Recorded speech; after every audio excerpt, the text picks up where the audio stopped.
ओम शांति।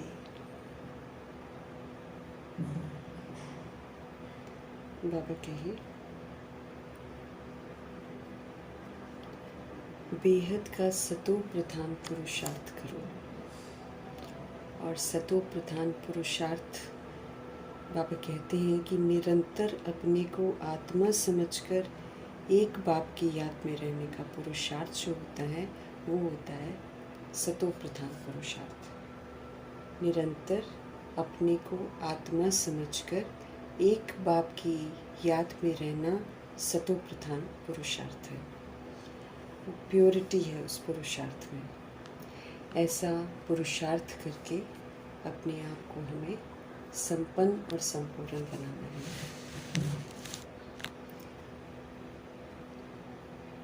यथार्थ विधि बताकर हम आत्मा को परफेक्ट बनने का इशारा देने वाले शिव पिता परमात्मा जी का तहे दिल से हम धन्यवाद करेंगे। सतो प्रधान पुरुषार्थ करके नंबर 1 में आने वाली आत्मा ब्रह्मा जी की आत्मा, व्यक्त ब्रह्मा, अव्यक्त ब्रह्मा, गुप्त बड़ी माँ, big brother, great great grandfather का रोल प्ले करने वाली आत्मा ब्रह्मा जी का तहे दिल से धन्यवाद करेंगे। धन्यवाद करते हुए दोनों ज़बरदस्त लाइट्स को हाजिर नाजिर करते हुए उनके महावाक्य हम उन्हीं से समझेंगे। बाबा की समझ पूरे वायुमंडल में, पूरे प्रकृति में, पूरे तत्वों में फैले, ये दिल से दुआ करेंगे। बाबा जी की जो समझ है मुरली की, वो यूनिवर्स में मौजूद सभी रूहों तक पहुँचे, उन रूहों तक खास पहुँचे जो इस समय वृद्ध शरीरों में है लेकिन मोह माया के रिश्तों में उलझी हुई हैं। उन आत्माओं का बुद्धि का योग वहाँ से हटे और सत्य परमपिता परमात्मा जी की तरफ लगे। दिल से दुआ करेंगे। उन रूहों के लिए हम समर्पित करेंगे जो इस समय हम आत्माओं के साथ कहीं ना कहीं नेगेटिविटी से जुड़ी हुई हैं। सभी रूहों का बुद्धि का योग सत्य परमपिता परमात्मा जी के साथ लगे। फिर उन रूहों के लिए हम समर्पित करेंगे जो इस समय हमारे साथ लौकिक में कनेक्टेड हैं। उन रूहों के लिए समर्पित करेंगे जो इस समय आकारी शरीरों में हैं, रोज़ शरीर छोड़ रहे हैं, और उन आत्माओं से संबंधित जो रिश्ते हैं वो भी खौफ में हैं, चिंताओं में हैं, उनको भी झटके मिल रहे हैं क्योंकि किसी को ज्ञान तो है नहीं। तो सभी रूहों तक प्रभु जी की समझ पहुँचे। हर आत्मा का बुद्धि का योग सत्य परमात्मा के साथ लगे और सबको सुकून मिले, राहत मिले। उन आत्माओं के लिए समर्पित करेंगे जो गर्भ जेल में प्रवेश कर गए हैं, जो हॉस्पिटल में पीड़ित हैं, घरों में पीड़ित अवस्था में हैं, जो प्राकृतिक आपदाओं की शिकार हैं, जो दैहिक हिंसाओं की शिकार हैं, जो माया के प्रकोप के कारण अलबेली हो गई हैं, जो तंत्र मंत्र के प्रकोप के कारण अलबेली बन गई हैं, जो वाम मार्ग में चली गई हैं, जो वाम मार्ग में जाने की तैयारियां कर रही हैं, जो कुमार कुमारियों के शरीरों में हैं, जो छोटे शरीरों में विराजमान आत्माएँ हैं, उन रूहों तक मीठे बाबा की समझ पहुँचे। हर आत्मा परमात्म छत्र छाया में आ जाए। दिल से हम सब दुआ करेंगे। मीठे बाबा की मीठी समझ उन रूहों तक पहुँचे जो अपनी संस्था बनाकर बैठे हैं, खुद भी गुमराह हैं, दूसरों को भी गुमराह कर रहे हैं। उन रूहों तक प्रभु जी की समझ पहुँचे जो भिन्न भिन्न सत्ताओं में बटे हुए हैं, भिन्न भिन्न वर्गों में, भिन्न भिन्न मठ पंथों में बटे हुए हैं। उन रूहों के लिए समर्पित करेंगे जो दैहिक धर्मों की नफ़रतों में, भिन्नताओं में फंसे हुए हैं। उन रूहों के लिए समर्पित करेंगे जो वैश्याएँ बन गई हैं, जो गणिकाएँ बन गई हैं। उन रूहों तक प्रभु जी की समझ समर्पित करेंगे जो यादव कौरव यवन बन गए हैं, जो भूत प्रेत आत्मा बनकर भटक रही हैं रूहें, उन तक बाबा की समझ पहुँचे। जो तंत्र मंत्र रिद्धि सिद्धियाँ कर रही हैं उन तक मीठे बाबा की समझ पहुँचे। उन रूहों तक बाबा की समझ पहुँचे जो तरह तरह के नशों में धुत हैं, जो तरह तरह के जेलों में बंद हैं और जिनके साथ अत्याचार भ्रष्टाचार हो रहा है। उन तमाम रूहों तक प्रभु जी की समझ पहुँचे। जो हिंसात्मक बन गए हैं, जो ह्यूमन फ्लैश एनिमल फ्लैश खा रहे हैं, जो अंग तस्करियाँ कर रहे हैं, जो इस तरह के धंधे कर रहे हैं, जानवरों से भी बदतर जीवन जी रहे हैं, विकारों के एकदम पूरी तरह वशीभूत हैं, सभी रूहों तक प्रभु जी की समझ पहुँचे। साहूकारों के प्रति प्रभु जी की समझ समर्पित करेंगे। फिल्म इंडस्ट्री की रूहें और अंडरवर्ल्ड डॉन्स गैंगस्टर्स, आतंकवादी जो रूहें बन गई हैं, सभी आत्माओं तक प्रभु जी की समझ पहुँचे। हर आत्मा में जागृति आए, हर आत्मा का स्वधर्म जागृत हो, हर आत्मा अपने परमपिता परमात्मा को पहचाने, खुद को पहचाने और सही रास्ते पर चले। उन रूहों के लिए समर्पित करेंगे, उन स्थानों के लिए, अड़ोस पड़ोस के लिए समर्पित करेंगे जहाँ बाबा की समझ पहुँची नहीं है, और अगर पहुँचती है तो रूहें सुनने को तैयार नहीं है। इसलिए ऐसी रूहों तक भी प्रभु जी की समझ पहुँचे, उनके अंदर भी सच को जानने की चाहना जागृत हो। पुरानी दुनिया से सबको वैराग आए, गंदगी से सबको वैराग आए। दिल से हम सब दुआ करेंगे, अपने लिए भी दुआ करेंगे कि शिव पिता परमात्मा जो हम रूहों को समझा रहे हैं वो हम यथार्थ रीति समझें और उसको जीवन में अमल में लाएं, और हम भी सतो प्रधान पुरुषार्थ करें और सतो प्रधान दुनिया में जाने का पासपोर्ट प्राप्त करें। इन्हीं दुआओं के साथ देखेंगे आज हमारे परमपिता परमात्मा हम आत्माओं को किस विधि से आत्म अभिमानी बना रहे हैं। मीठे मीठे बाबा बोले, मीठे बच्चे, याद की यात्रा में कभी भी थकना नहीं, क्योंकि इसी में रुकावटें आती हैं, विघ्न आते हैं, परिस्थितियाँ आती हैं, तरह तरह की पुरानी बातें इमर्ज हो जाती हैं, बहुत सारे मायावी विघ्न आते हैं, क्योंकि माया परीक्षा लेती है हम आत्माओं की। इसलिए याद की यात्रा में बाबा कहते थकना नहीं। फिर कर्म भोग भी हमारा आता है, उसमें भी रूहें विचलित हो जाती हैं, लेकिन हमारे शिव बाबा हम आत्मा को समझ देते हैं कि हम सभी आत्माएं कभी भी इस याद की यात्रा में थक न जाएं। देह अभिमान के तूफान जो है ना, ये थका देते हैं। देह का अभिमान आता है, कुछ भी हादसे हो जाते हैं या बंधन जो बना रखे हैं या संबंध संपर्क में जब हम आते हैं, बहुत सारी बातें आ जाती हैं। फिर वो बातों में घुस जाते हैं, बाबा की याद को भूल जाते हैं। तो ये जो देह अभिमान है, इसके बड़े सारे तूफान आते हैं जो थका देते हैं, और इंसान याद की यात्रा में कहीं ना कहीं ढीला हो जाता है या निरंतर नहीं चलता उसमें। देही अभिमानी बनो तो तुम्हारी थक दूर हो जाएगी। बाबा कहते हैं आप देही अभिमानी बनो, आप आत्म अभिमानी बनो, तो ये जो थकावट है ना, ये दूर हो जाएगी।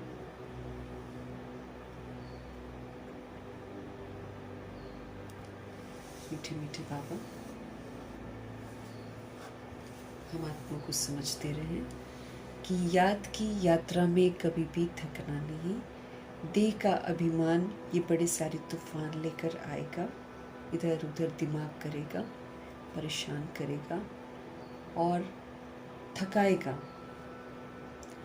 देही अभिमानी तुम बन जाओ, बाबा कहते तुम आत्म अभिमानी बन जाओ।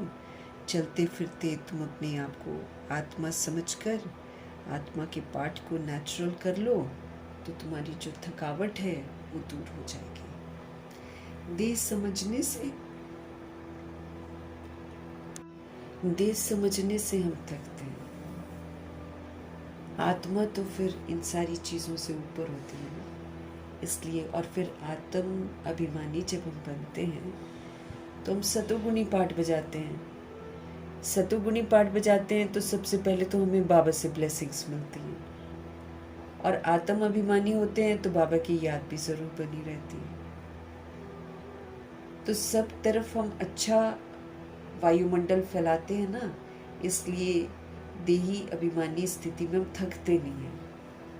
ब्लेसिंग्स मिल जाती हैं चारों तरफ से, जो हमारी थकावट को दूर कर देती हैं, महसूसता नहीं आने देती हैं।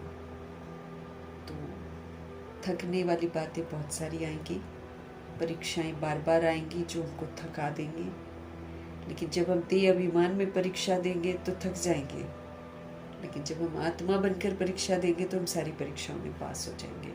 ये बाबा हमको समझा रहे हैं। देही अभिमानी बनो तो तुम्हारी थक जो है वो दूर हो जाएगी। प्रश्न है मीठे बाबा का, कौन सा संस्कार 21 जन्मों की श्रेष्ठ तकदीर को बिगाड़ने वाला है? पुराने संस्कार जो द्वापर युग से शुरू किए और कलयुग में हमने पक्के कर दिए, वो उनमें से कौन सा संस्कार है जो हमें 21 जन्मों की श्रेष्ठ तकदीर को बिगाड़ने वाला है? उत्तर है मीठे बाबा का, अगर हमको किसी से रूठने का संस्कार है, बाप से रूठ जाते हैं, पढ़ाई से रूठ जाते हैं, तो 21 जन्मों की तकदीर ही हमारी बिगड़ जाती है। इसलिए हमारे बाबा कहते हैं, मीठे बच्चे, देह का जो अभिमान है, इसके वश कभी भी ये उल्टा नशा नहीं चढ़ना चाहिए कि मैंने इतनों को समझाया, इतनी मदद की।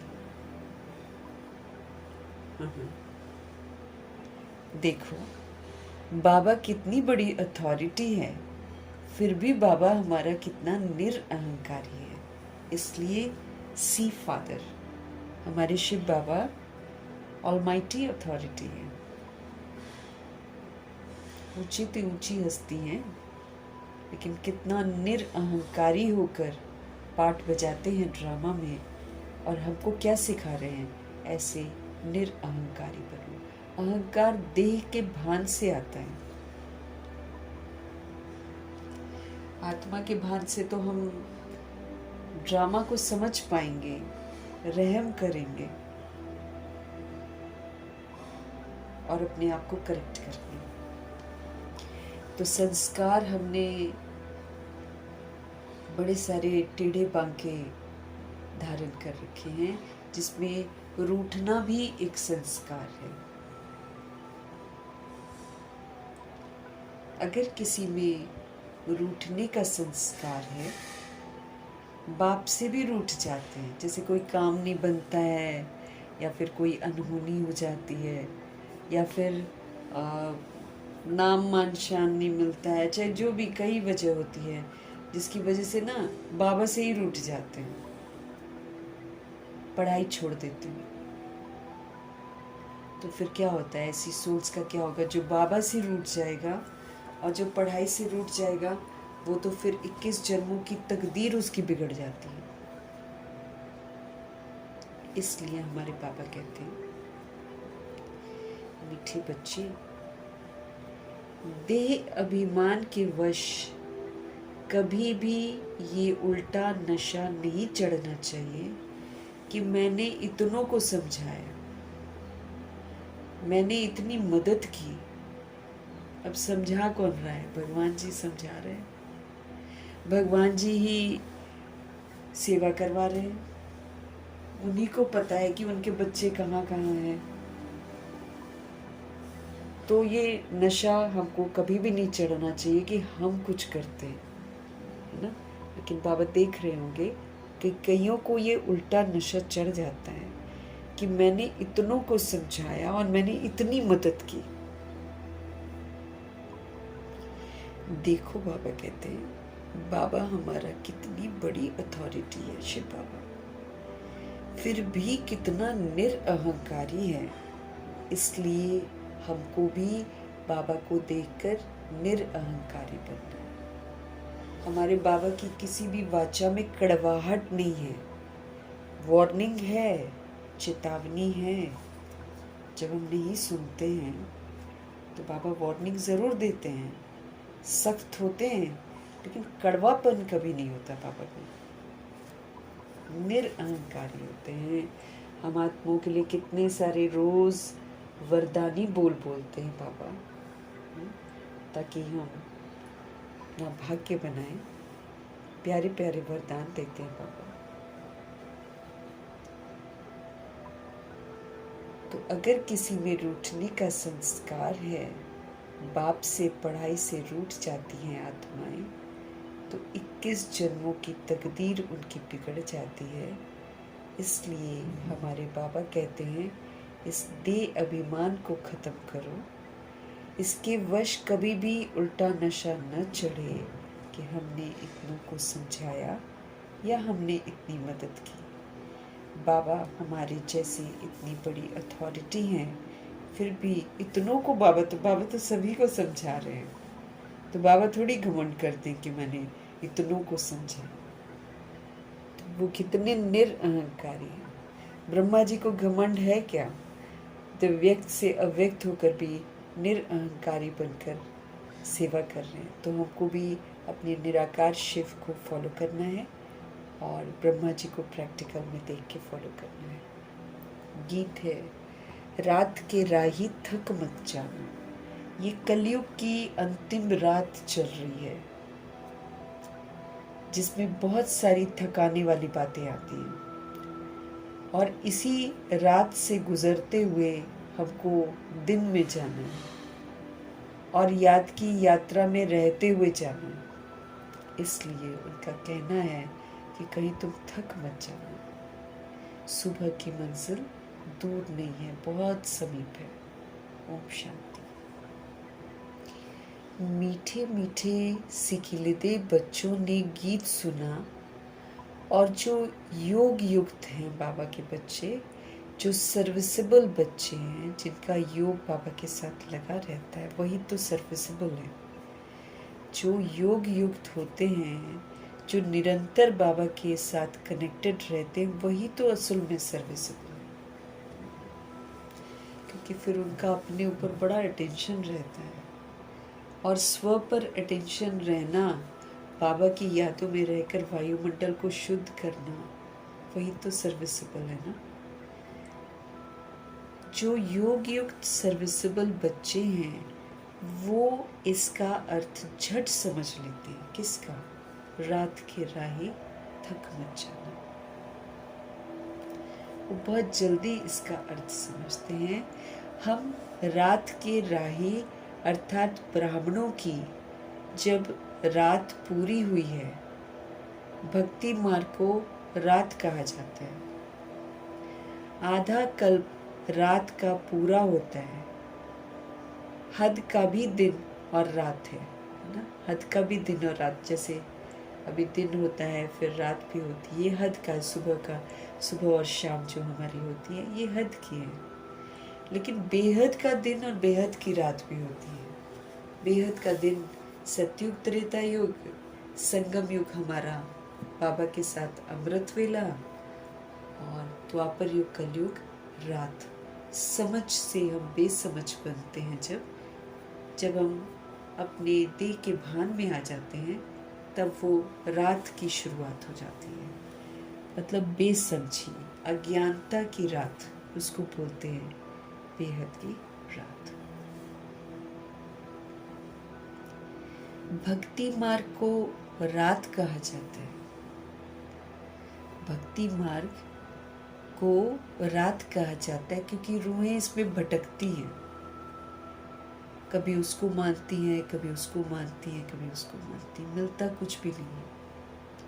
लेकिन भक्ति का भी अपना एक पाठ है। भक्ति मार्ग को रात कहा जाता है। आधा कल्प रात का पूरा होता है। हद का भी दिन और रात है। ये फिर ब्राह्मणों का आधा कल्प दिन और आधा कल्प रात होती है। ब्राह्मणों की, बाकी लोग तो आधा कल्प दिन में नहीं आते हैं, लेकिन जो बाबा के बच्चे ब्राह्मण बनते हैं, वो तो फिर पूरा सतयुग से पाठ बजाते हैं ना। इसलिए जो सच्चे ब्राह्मण हैं, उनके लिए आधा कल्प दिन है और आधा कल्प रात होती है। अब 16,108.33 करोड़ में सब नंबरवार आते हैं, सब ब्राह्मण नहीं हैं, लेकिन जो मम्मा बाबा हैं, दादियाँ हैं, ये लोग ब्राह्मणों की लिस्ट में आते हैं। सच्चा ब्राह्मण जिसे कहते हैं।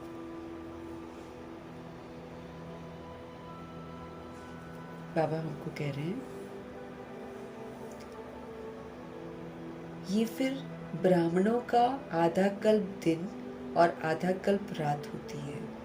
इस समय जबकि बाप आते हैं तो अंधियारा होता है यहाँ पर दुनिया में। प्रभात होने का पहला पूर है, सवेरा हो रहा है, मतलब ये अमृत वेला चल रहा है। ऐसे हमारा अमृत वेला 2 से 5 भी है, लेकिन ये पूरा संगम युग के अंदर जो रूह आ जाती है उसके लिए भी ये पूरा का पूरा संगम युग अमृत वेला है। इसमें बाबा जैसे अमृत वेला जब होता है ना तो धीरे धीरे प्रकाश होता है ना, ऐसे ही हमको भी अमृत वेले में बाबा प्रकाश में लाते हैं, हम आत्मा को सुरजीत करते हैं, फिर हम दिन में जाते हैं। लेकिन बाबा के साथ जब तक हम हैं तो ये हमारा अमृत वेला, बड़ा वाला अमृत वेला भी है, फिर उसमें छोटा वाला अमृत वेला भी है, जो खास बाबा बच्चों को वरदान और शक्तियों से संपन्न बनने के लिए देते हैं।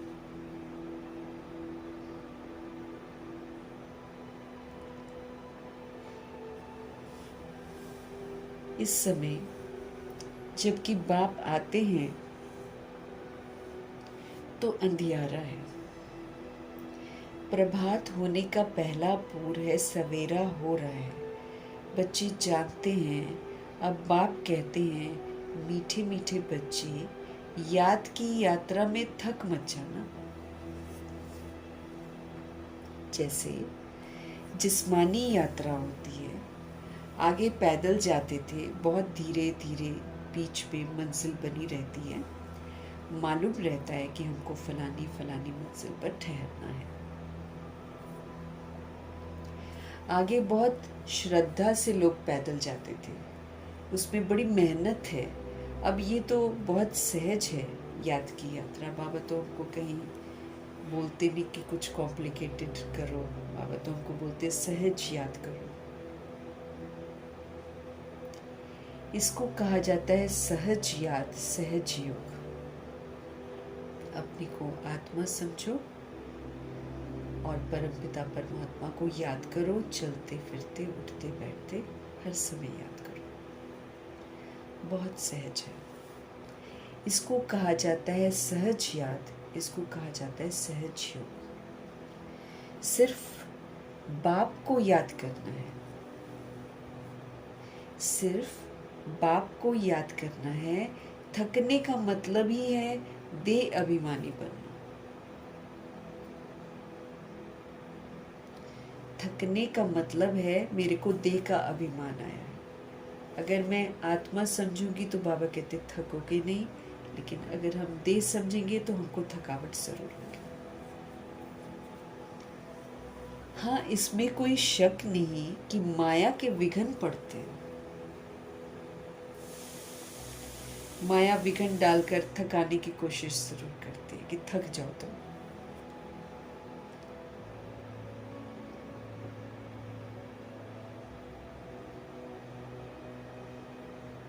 सिर्फ बाप को याद करना है।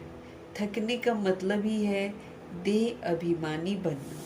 हाँ, इसमें कोई शक नहीं कि माया के विघ्न जरूर पड़ेंगे,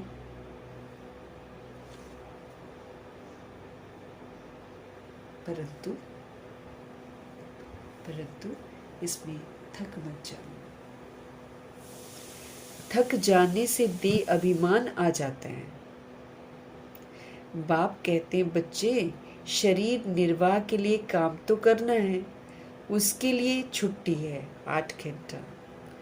8 घंटा शरीर निर्वाह कर लो, 8 घंटा आराम करो, बाकी 8 घंटा ईश्वरीय सेवा में लगा दो। स्वपुरुषार्थ सेवा है ना, प्रभु चिंतन, ज्ञान चिंतन, शुभ चिंतन, स्वचिंतन, इसमें लगा दो। बाबा कह रहे हैं अभी तो पूरा 8 घंटा कोई देते नहीं है, अंत में 8 घंटा तक रहेंगे, क्योंकि जब धंधा दौरी सब बंद हो जाएगा तो क्या करेंगे, फिक्र पड़ेगी फिर उस समय याद में। लेकिन अभी अगर हम याद में रहेंगे तब हम उस समय भी याद में रह पाएंगे। तो अगर हमको अभी आदत नहीं होगा तो उस समय हम विचलित हो जाएंगे सिचुएशंस को देखकर। इसलिए बाबा हमको 8 घंटा याद करने के लिए बोलते हैं कि 4 घंटा यूँ तो सारा दिन में हमको डिवाइड करना है, लेकिन फिर भी अगर जैसे रूहें बाहर जाती हैं तो अपना 4 घंटा सुबह को कर लें, 4 घंटा शाम को कर लें।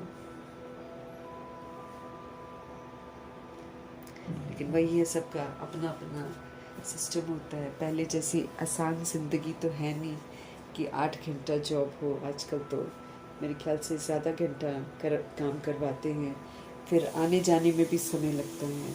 लेकिन बाबा क्या करेगा, बाबा वो तो नहीं देखेगा ना। बाबा तो ये कह रहा है कि तुम लोग पतित बन गए हो तो तुम सुधर जाओ। बाबा तो हमको ये बोलते हैं ना, तो बाबा को हम बोलेंगे कि हम इतना समय काम करते हैं, चाहिए जो भी हम बोले, सुनवाई थोड़ी होगी उसकी। तो इसलिए अगर बाहर जाते हैं तो फिर 8 घंटा पूरा करो, जैसे भी करो,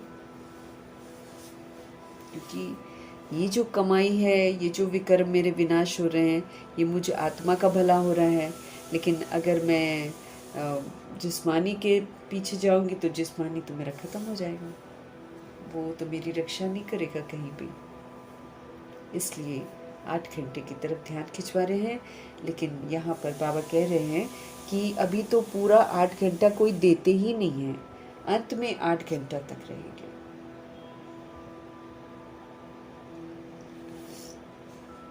चार्ट को बढ़ाते रहो, बाबा कहते हैं। याद का चार्ट हमको रखना ज़रूर है, और बाबा कहते हैं इस चार्ट को ना बढ़ाते रहो। देखो मैं कितनी देर याद में रहता हूँ। यहाँ जब आकर बैठते हो तो याद दिलाई जाती है, जिसको तुम निष्ठा कह देते हो। बाबा की याद में आकर बैठते हो ना, मधुबन में तो याद में बैठते हैं पहले, फिर जाकर क्लास शुरू होती है। तो चार्ट को बढ़ाते रहो। यहाँ जब आकर बैठते हो तो आपको याद दिलाई जाती है, बाबा की याद में आकर बैठते हो। इसका मतलब ये नहीं है कि सिर्फ यहाँ आकर याद में बैठना है। ऐसे तो बहुत समझते हैं कि 5-10 मिनट योग करके उठें, अपनी अपनी सोच रखते हैं ना। तो बाबा कहते हैं ऐसे बहुत हैं जो समझते कि 5-10 मिनट योग करके उठ जाएं, समझते हैं 5-10 मिनट योग करके उठें। परंतु बाप तो कहते धंधा धोरी करते कहाँ आते जाते हो ना, तो भी तुम योग में रहो। उनका कहना है कि धंधा धोरी करते कहाँ भी आते जाते हो तो भी तुम योग में रहो। कहाँ गंगा स्नान आदि करने जाते हैं तो राम राम जपते हैं ना। अब कहते गंगा स्नान करने जाते हैं तो मुख से राम राम राम राम जपते रहते हैं। जानते नहीं है राम कौन है, लेकिन जपते जरूर हैं। यहाँ तुमको कुछ सिमरन नहीं है, सिर्फ बाप को याद करना है। यहाँ तुमको कुछ सिमरन नहीं है, सिर्फ बाप को याद करना है। ये बाप बच्चों से ही बात कर रहे हैं। तुम्हारा कल्याण ही है याद की यात्रा में, इसमें थकना नहीं है। बाबा कहते इसी में तुम्हारा कल्याण है, याद में रहेंगे तो विक्रम विनाश है, याद में रहेंगे तो ज्ञान मेरे चित्त पर इमर्ज रहेगा। ज्ञान है तो फिर याद है तो हमारी जो योग की अवस्था बढ़नी चाहिए वो बढ़ेगी, और याद में रहेंगे तो सेवा एक्यूरेट होएगी, है ना, स्व पर अटेंशन रहेगा। तुम्हारा कल्याण ही है याद की यात्रा में, इसमें थकना नहीं है। इसमें तूफान तो बहुत आएंगे, याद से ही डिस्कनेक्ट होते हैं, कहीं न कहीं उलझाती है माया। इसलिए बाबा हमको बड़े सारी विधियां बताते रहते हैं कि शांत रहो, स्थिर रहो, अचल रहो, अडल रहो, निरंतर याद में रहो। साइट सीन्स बहुत आएंगे, लेकिन हमको उसके इन्फ्लुएंस में नहीं आना है। ऐसा बाबा हमको बार बार सावधान करते रहते हैं। थकना नहीं है, बाबा कहते तूफान बहुत आएंगे। वो कहते तुम्हारा कल्याण ही है याद की यात्रा में, इसमें थकना नहीं है, इसमें तूफान बहुत आएंगे। तूफान कोई मिट्टी आदि के नहीं है, माया के तूफान आने से बुद्धि का योग टूट जाता है। बाबा क्या बोलते हैं, दुनियावी तूफान है मिट्टी वाला, वो नहीं, मिट्टी वाला नहीं, माया के तूफान आने से बुद्धि का योग जो है भगवान से एकदम डिस्कनेक्ट हो जाता है, और फिर इससे मेरा घाटा हो जाता है, क्योंकि माया के तूफान है, ये पाप करवाते ही हैं। तो माया के तूफान आने से बुद्धि का योग टूट जाता है। फिर देह के अभिमान में आने से धंधा धोरी बच्चे फिर याद आ जाते हैं।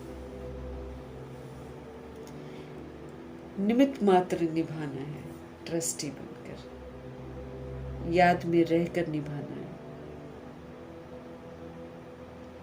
धंधाधोरी भी कर रहे हैं तो याद में जाना है, याद में आना है। जहाँ जा रहे हैं बाबा कहते वो भी तुम्हारा सेवा स्थान है, ऐसा समझ कर जाओ। तो फिर देह अभिमान में आने से धंधाधोरी बच्चे याद आ जाते हैं, धंधाधोरी याद आ जाता है, बच्चे याद आ जाते हैं। हमारे बाबा कह रहे हैं अब तो ये धंधाधोरी आदि सब खलास हो जाने हैं। तुम क्या याद कर रहे हो इसको, ये तो खलास हो जाएंगे। तुम्हारे बच्चे वारिस बनने ही नहीं है। तुम्हारे बच्चे जिसके लिए भागता है ना इंसान, क्यों भागता है? पहले तो खुद के गले में ढोल डालता है फिर उसको बजाने के लिए कैसे भागता है ना? विस्तार करता है। हम खुद ही करते हैं ऐसे काम, फिर हम विस्तार कर लेते हैं, फिर बच्चों के लिए इंसान भागता रह जाता है। बस ऐसे ही भागता ही रहता है, भागता ही रहता है। अब भाग कर इतनी मेहनत करके इतना कुछ जोड़ कर फिर छोड़ के चला जाता है। बाबा हमको समझ दे रहे हैं। यूं तो बच्चे जब पूछते हैं कि बाबा धंधाधोरी करें तो बाबा जी बोलते हैं करो भले, है ना? लेकिन बाबा बीच बीच में हमको ये भी सावधान करते हैं, अगर इतना ही ज़रूरी होता तो बाबा लोग नहीं, बाबा करते काम, फिर दादियाँ भी कुछ कार्य करती, जगदीश भाई भी करते, ब्रजमोहन भाई भी करते, निर्वैर भाई भी करते। इन सब ने तो जॉब्स छोड़ दी अपनी। जगदीश भाई कितने एजुकेटेड थे, निर्वैर भाई कितने एजुकेटेड थे, है ना? और नेवी में थे, छोड़ छाड़ के आगे। उस समय आत्माओं ने बोला होगा कि तुम बेसमझी कर रहे हो, लेकिन उन्होंने जितनी समझदारी दिखाई किसी और ने दिखाई नहीं, क्योंकि मेल्स में तो बहुत कम लोग थे जो समर्पित हुए थे। फिर देह अभिमान में आने से धंधाधोरी बच्चे याद आ जाते हैं। हमारे शिव बाबा हमको बिल्कुल अंधेरे में नहीं रखते हैं, बिल्कुल स्पष्ट कर देते हैं कि ये धंधाधोरी आदि सब खलास हो जाए।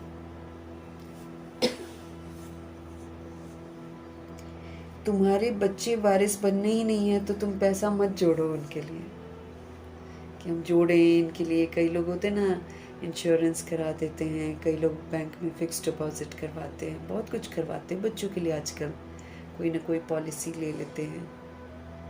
बाबा कहते हैं कोई वारिस नहीं बनेगा। अरे भगवान का वारिस बना दो सबको,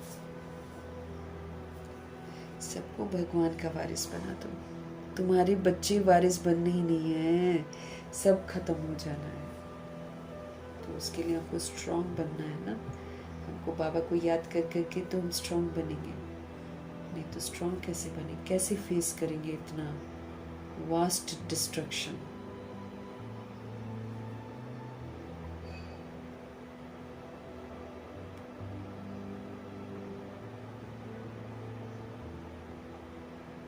सब खत्म हो जाने बाबा कहते हैं। देखो पहले ही बताते रहे ना, कल को कुछ हो जाए और फिर इंसान रूठ जाए भगवान से तो क्या करेंगे भगवान? भगवान तो स्पष्ट बता रहे हैं, रूह किसी का बच्चा नहीं है, रूह परमात्मा का बच्चा है। इसलिए जितना मर्जी हम परिवार बना लें, और हम कई लोग लड़का पैदा करते हैं कि हमको खानदान चले। किसका चलता है खानदान? किसी का भी नहीं चलता है, सब तो चले जाते हैं। तो हमारे शिव बाबा हमको सत्य से परिचित करा रहे हैं। अब कईयों को बुरा लग जाता होगा, लेकिन भगवान तो सच ही बताएंगे ना, अंधेरे में तो नहीं रखेंगे। अंधेरे में तो रावण रखता है, जो हमको आकर्षित करता है, उल्टे काम करवा के फंसा के शोक वाटिका में डाल के रोने को छोड़ देता है।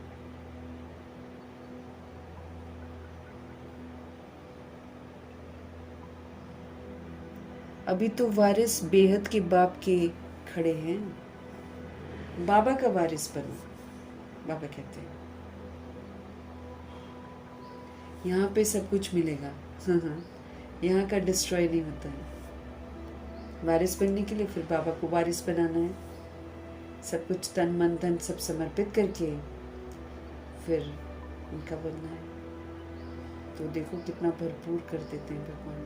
मतलब बाबा हमको ये बोलते हैं ना, खेल है ये, खेल तुमने खेला है, तुम खेलते हो, मिट्टी के खिलौने तुम लेते हो, खेल है ये।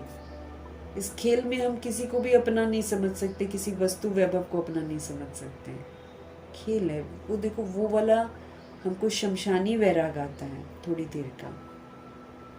भगवान रियलिटी बता रहे हैं कि अब ट्रांसफॉर्मेशन है, सृष्टि का परिवर्तन है।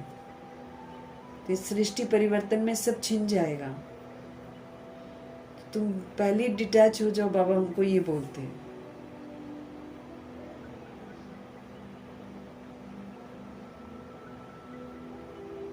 है ना? तुम्हारे बच्चे वारिस बनने ही नहीं है, सब खत्म हो जाने हैं। अभी तो वारिस बेहद के बाप के खड़े हैं। हद का वर्षा मुर्दाबाद होना है, मतलब खत्म हो जाना है। हद का वर्षा है ना, प्रॉपर्टी, घर द्वार, कई लोग लेते हैं ना, प्रॉपर्टी वगैरह लेते हैं, कितना विस्तार करते हैं, कितने करोड़ों करोड़ों की चीज़ें खरीद के इतराते हैं। अरे गरीबों को खिला दो, गरीबों को पाल दो। नहीं, एक बंगला यहाँ, एक बंगला विदेश में, एक बंगला न जा, मतलब ये जो फिल्म इंडस्ट्री, देखो कलयुग कैसा है। कलयुग कैसा है, तुम जिसमें गंदगी सिखाते हो उसके पैसे भरपूर, करोड़ों रुपया मिलता है एक्टर्स को। किस बात के? नकली एक्टिंग करने के, गुमराह करने के लिए। अब ये लोग कभी पान मसाला नहीं खाते हैं, कभी पेप्सियाँ नहीं पीते हैं, लेकिन ऐड दे देते हैं जिसको देखकर लोग कितने पीते हैं, और ऐड लेकर कितने कितने करोड़ रुपया लेते हैं ये लोग। देखो झूठ खंड। जो मेहनत करता है वो ऐसे ही रह जाता है। और ये झूठ के पैसे देखो, नकली मूवीज़, गंदी मूवीज़, हिंसात्मक मूवीज़, काम विकार वाली मूवीज़, उसके लिए उनको कितना पैसा मिलता है। करोड़ों रुपए के बंगले खरीद कर रखते हैं।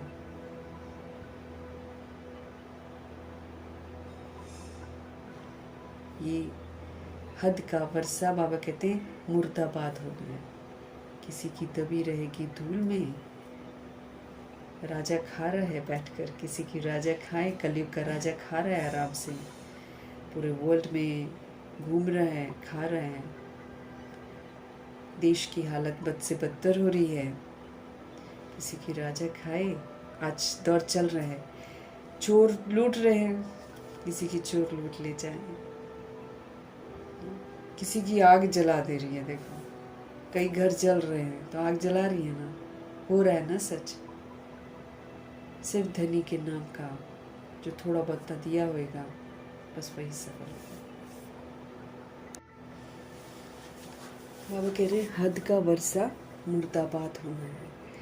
क्या फ़ायदा है ना, फिर हमको बहुत ज़्यादा इकट्ठा करने की ज़रूरत ही नहीं है। कई लोग फिर यकीन नहीं करते ना भगवान जी पर, लेकिन हकीकत यही है। साहूकार लोग समझते हैं अब बच्चा बड़ा होगा, शादी करेगा, फिर ये होगा। बाप कहते हैं अभी इतना टाइम नहीं है, इसलिए दुनिया से बिल्कुल मुंह हटा दो। जब देखो हमको पता है ये छिन जाएगा, वो छिन जाएगा। अटैचमेंट से हमको मुक्त होना है। अटैचमेंट का हमारा पेपर ही यही है, नष्ट मोह स्मृति लगता। एक तो ये स्मृति बरकरार हो जाए कि आत्मा परमात्मा का बच्चा हो, और दूसरा किसी भी चीज़ से कोई मोह नहीं होना, किसी से भी नहीं, अपनी बॉडी से भी मोह नहीं चाहिए।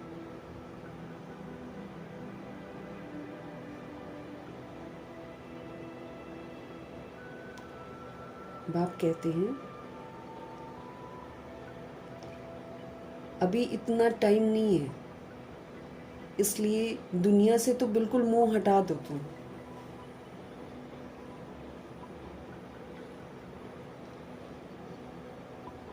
ये तो कब्रिस्तान है, बाबा कहते हैं। तो कब्रिस्तान है। धंधा धोरी बच्चों आदि के चिंतन में मरेंगे तो मुफ्त अपनी बर्बादी हम कर देंगे। है ना, बर्बादी कर देंगे। अरे बड़ी खतरनाक है ये अटैचमेंट। इसलिए मैं तो यही दुआ करती हूँ कि जितने कुमार कुमारी हैं भैया शादी ना करें, और अगर किसी की हो गई है तो भाई फिर बच्चे ना करें, पवित्र रह ले। अगर किसी की हो गई और उसको पता चला है बाद में भगवान के बारे में, तो बच्चे न करें। क्योंकि देखो पार्टनर्स एक दूसरे के साथ फिर भी डिटैच हो जाएंगे, लेकिन ये जो बच्चे पैदा करते हैं, बच्चे के साथ अटैचमेंट बहुत मुश्किल से इंसान ना उससे बाहर आता है।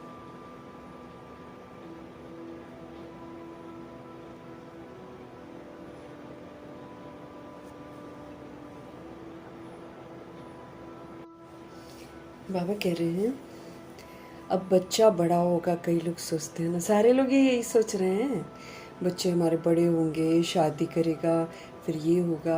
बाप कहते हैं अभी तो इतना टाइम नहीं है, इसलिए दुनिया से बिल्कुल मोह हटा दो, ये तो कब्रिस्तान है, मरे पड़े हैं वैसे भी लोग। देखो जब बाबा हमको बोल रहे हैं कि जब तुम अपने को देह समझ रहे हो, जबकि तुम एक आत्मा हो, तो तुम मरे हुए तो हो। बेसमझी है ना, हमारे सारे मुर्दे ही तो हैं। अब देखो कोई फिल्म इंडस्ट्री की कोई हीरोइन आधा कपड़ा पहनेगी, लड़कियां आजकल आधा कपड़ा पहन रही हैं, कॉपीइंग, यू ना, एक दूसरे को कॉपी कर रहे हैं। उसने घर बनाया हम भी बनाएंगे, उसने ये लिया हम भी लेंगे, वो ये सब एक दूसरे को देख रहे हैं। फैशन कोई ड्रेस पहन लेते हैं हीरो हीरोइन, वही सारी दुनिया पहनना शुरू कर देती है। मुर्दा क्या करता है, इधर कर दो इधर हो जाएगा, उधर कर दो उधर हो जाएगा। तो प्रभु जी कह रहे हैं ये तो है ही कब्रिस्तान। अगर हम क्यों बाबा हमको, ब्रह्मा जी ने क्यों इतना शाहीपन छोड़कर कुटिया में रहे?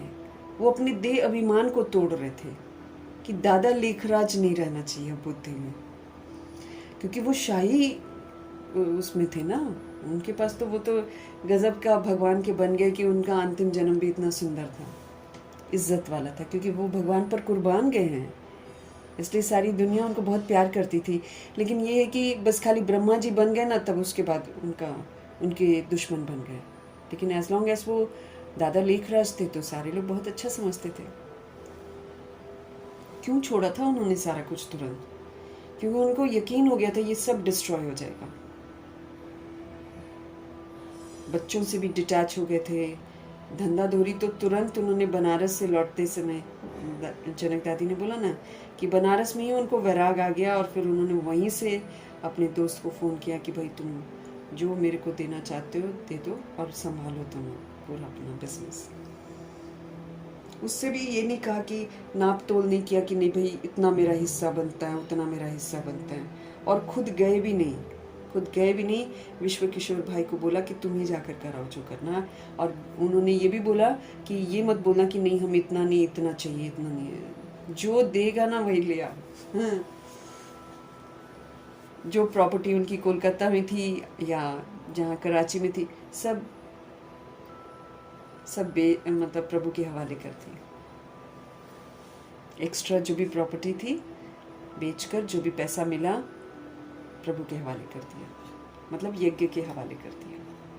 तो देखो आखिरी जन्म तक उनका कितना सुंदर जन्म था।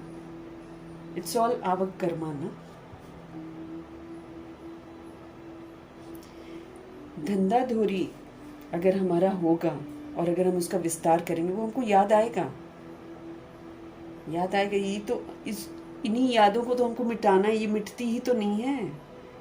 कितनी सारी यादें हैं जो हमको मिटानी है, ये मिटती नहीं है, बड़ी गंदे तरीके से अंदर घुस गई है। धंधा धोरी बच्चों आदि के चिंतन में अगर आप मरेंगे तो मुफ्त अपनी बर्बादी कर देंगे, बाबा कहते हैं। क्यों? क्योंकि जो धंधा धोरी को याद करके मरेगा, पैसे को याद करके मरे, मतलब शरीर छोड़ेगा, वो हर जन्म में पैसा कमाएगा लेकिन तृप्त कभी नहीं होगा। उसको हमेशा रहेगा और तृप्त नहीं होगा। और अगर बच्चे को याद करके शरीर छोड़ा, हाय मेरा बच्चा, हाय मेरा बच्चा, बस तो फिर वो उसको जन्म बाई जन्म द्वापर युग से बच्चे मिलेंगे, लेकिन कोई भी बच्चा उसको पूछेगा नहीं। और अगर किसी ने अपने पार्टनर को याद किया तो वो तो फिर कहते ही है ना, वल्वल योनि वैश्य पावे। जो प्रभु पर फिदा होगा उसी को रिश्तों में प्यार मिलेगा। जो प्रभु पर फिदा नहीं होगा उसको मिलेगा भी नहीं कहीं से, उसको धोखा ही मिलेगा रिश्तों से। सारा हम अपना जो क्या बोले हैं, अपनी जो किस्मत है वो हम अभी तो बना रहे हैं। कितना हम भगवान पर कुर्बान जाते हैं, कितना हम सब कुछ छोड़ देते हैं, यही चीज़ तो देखी जाती है यहाँ पर। उसके अनुसार हमारा भाग्य बनता है। इसलिए बाबा कहते तुम बर्बाद हो जाओगे अगर तुम धंधाधोरी याद करते हुए, क्योंकि विस्तार करेंगे तो वो मेरी बुद्धि में रहेगा। मेरा वहाँ इतना पैसा है, मेरा वहाँ इतना पैसा है, मैंने कमाया, वहाँ किया, ये इन्हीं चीज़ों से तो ब्रह्मा जी बाहर निकल आए थे। कि जान देखो, ऐसे ही कोई मरता है रियलाइज़ करता है। अब हमको जीते जी रियलाइजेशन है ना कि सब बस एक खेल है बस, और सृष्टि को अब परिवर्तन होना ही होना है, क्योंकि अति हो रही है, अति हो रही है। काम विकार सड़कों पर आ गया है। छोटी छोटी बच्चियों को उठा के ले जा रहे हैं। कितने दुख की बात है। छोटी छोटी बॉडी में जो सोल्स हैं उनको उठा के घर के सामने से उठा के ले जा रहे हैं। छोटे बच्चे हैं। भले अब we do not know karmic account है कि क्या है, जो भी है, लेकिन कार्मिक अकाउंट तो है बहुतों का। लेकिन बाबा ने ये भी बोला है, खूने नाहिक खेल भी होगा। जब इनोसेंट के साथ होगा तब ये धरती भड़केगी। जिसका जो मासूम के साथ होगा ना, जैसे किसी का कार्मिक अकाउंट नहीं होगा लेकिन किसी मासूम के साथ होगा, तब ये धरती भड़क जाएगी एकदम। और होगा क्योंकि कोई ना कोई रीज़न तो चाहिए ना भड़कने के लिए। यूँ तो हम लोग सब ने गलत काम किए हुए हैं भड़काने वाले, लेकिन फिर जब एक इनोसेंट के साथ जब होता है ना, तब धरती एकदम उबल जाती है। तो हो तो रहा है, अब तो सड़कों पर आ गया। अब इससे और बदतर क्या होना है, वो भी अब होने वाला है। सेफ ही नहीं होगा, मतलब लोग ना घर से बाहर ही नहीं निकलेंगे, इतने डर जाएंगे।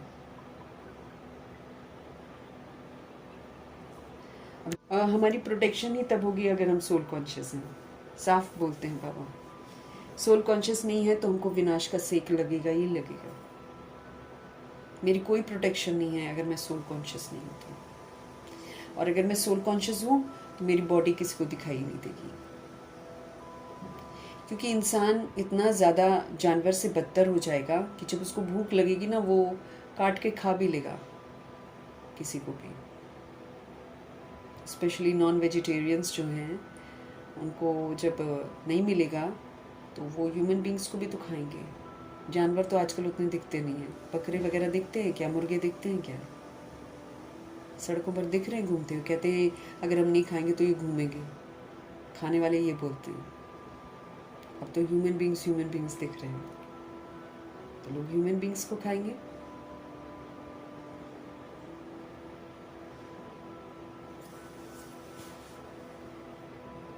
बाबा कहते हैं अगर तुम चिंतन में मरोगे बच्चों के, तो मुफ्त में तुम अपनी बर्बादी करोगे। क्यों? क्योंकि बच्चा तो मेरा कोई है ही नहीं ना। मैं तो बॉडी को बच्चा समझ रही हूँ, तो बॉडी तो विनाशी है। उसके अंदर रूह जो है वो मेरा कार्मिक अकाउंट है,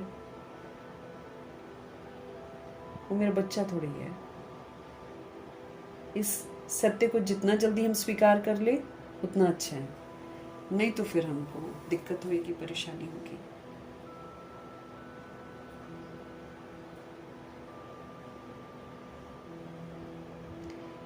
शिव बाबा को याद करेंगे तो आबादी बहुत होगी। बस अंत में बाबा याद आना चाहिए, लेकिन उसके लिए फिर मेरे को अभी से प्रैक्टिस होनी चाहिए कि मुझे हर चीज़ में बाबा ही याद आए, हर चीज़ में मुझे बाबा याद आए।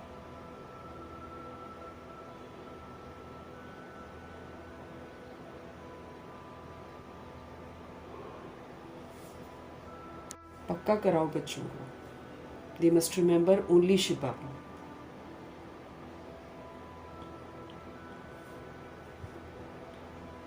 शिव बाबा को याद करेंगे तो आबादी बहुत होगी। देह अभिमान में आने से बर्बादी हो जाती है, क्योंकि देह अभिमान में आने से हम देहधारियों को याद कर लेते हैं।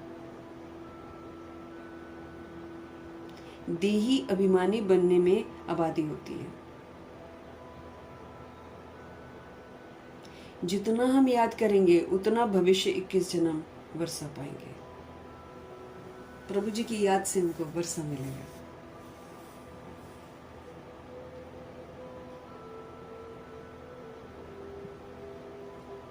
जितना याद करेंगे उतना भविष्य 21 जन्म वर्षा पाएंगे। याद नहीं करेंगे तो अपने को बहुत घाटा पड़ जाएगा। एक तो घाटा भी पड़ेगा, ऊपर से मेरे को पनिशमेंट भी मिलेगा, ऊपर से बाबा का प्यार नहीं मिलेगा, ब्रह्मा जी का प्यार नहीं मिलेगा, मातेश्वरी जी का नहीं मिलेगा, दादियाँ रिजेक्ट कर देंगी। ये सारे बैठेंगे ना ट्रिब्यूनल में। दादी गुलजार बोलती है ना, मैं ट्रिब्यूनल में बैठूंगी।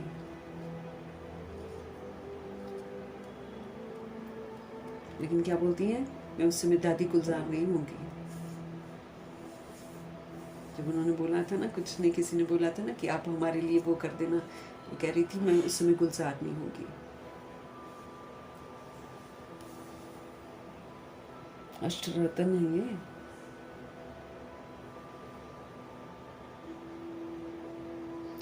जितना याद करेंगे उतना भविष्य 21 जन्म वर्षा पाएंगे। याद नहीं करेंगे तो बहुत घाटा पड़ जाएगा।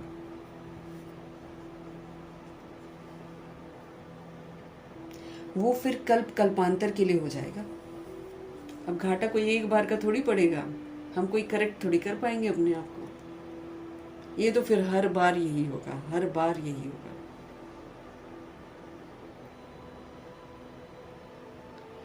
इतनी बड़ी घाटे की बात है, ख्याल करना चाहिए हम पूरा वर्षा कैसे पाए। धन की भी बहुत लालच नहीं रखनी चाहिए, टू मच में तो जाना ही नहीं चाहिए।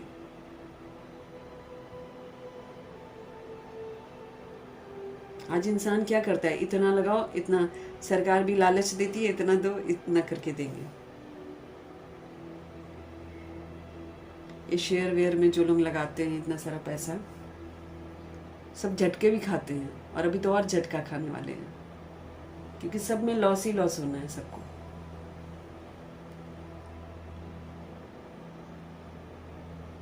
लालच नहीं होना चाहिए, बाबा कहते हैं। जब पता ही चल गया कि सब कुछ खत्म हो जाना, तो लालच किस बात का हम करें। आवश्यकता से ज्यादा लालच में काउंट किया जाएगा, बाबा ने बोला है ना। आवश्यकता से ज्यादा अगर आप करते हो तो ये आपके लोभ की कैटेगरी में आपको काउंट किया जाएगा कि आपके अंदर लोभ का विकार है। धन की भी बहुत लालच नहीं रखनी चाहिए, टू मच में नहीं जाना चाहिए। अभी तो जितने अमीर है ना, करोड़पति जो हैं, इतने बंगले बोले, सब सड़क पर आएंगे अभी। मुंबई तो पानी के अंदर जाएगा। कितनी बार बाबा ने बोला है, सागर ने हब कर लेना है, चाहे तुम कितनी बड़ी बिल्डिंग बना लो, बंगला बना लो। जब प्रकृति अपना स्वरूप धारण करेगी, वो थोड़ी दया करेगी किसी पर। ये तो मनुष्य देह अभिमान में सोचता है, मैं ये कर लूंगा, मैं ये कर लूंगा, मैं इतना सेफ्टी कर लूंगा, मैं वो कर लूंगा, वो कर लूंगा। प्रकृति थोड़ी सुनेगी किसी की बात, न धरती सुनेगी। जब धरती हिलती है तो किसी की न सुनती।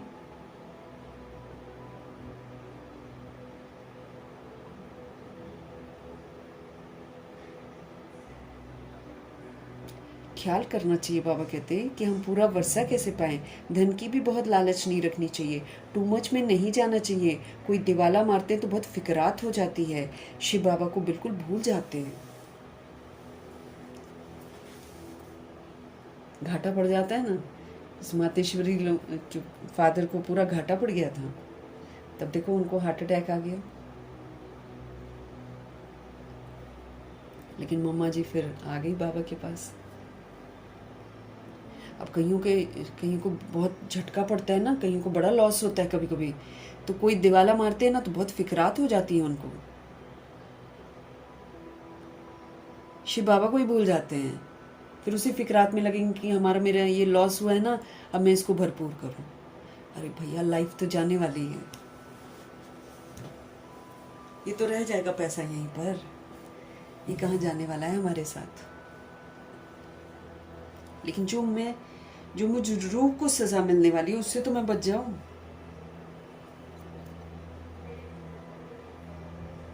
शिव बाबा को बिल्कुल भूल जाते हैं जब दिवाला हो जाता है, तो उनको फिक्र हो जाती है कि मेरा इतना लॉस हुआ है ना, अब मैं इसके लिए पूरा भरपूर करूं इसको।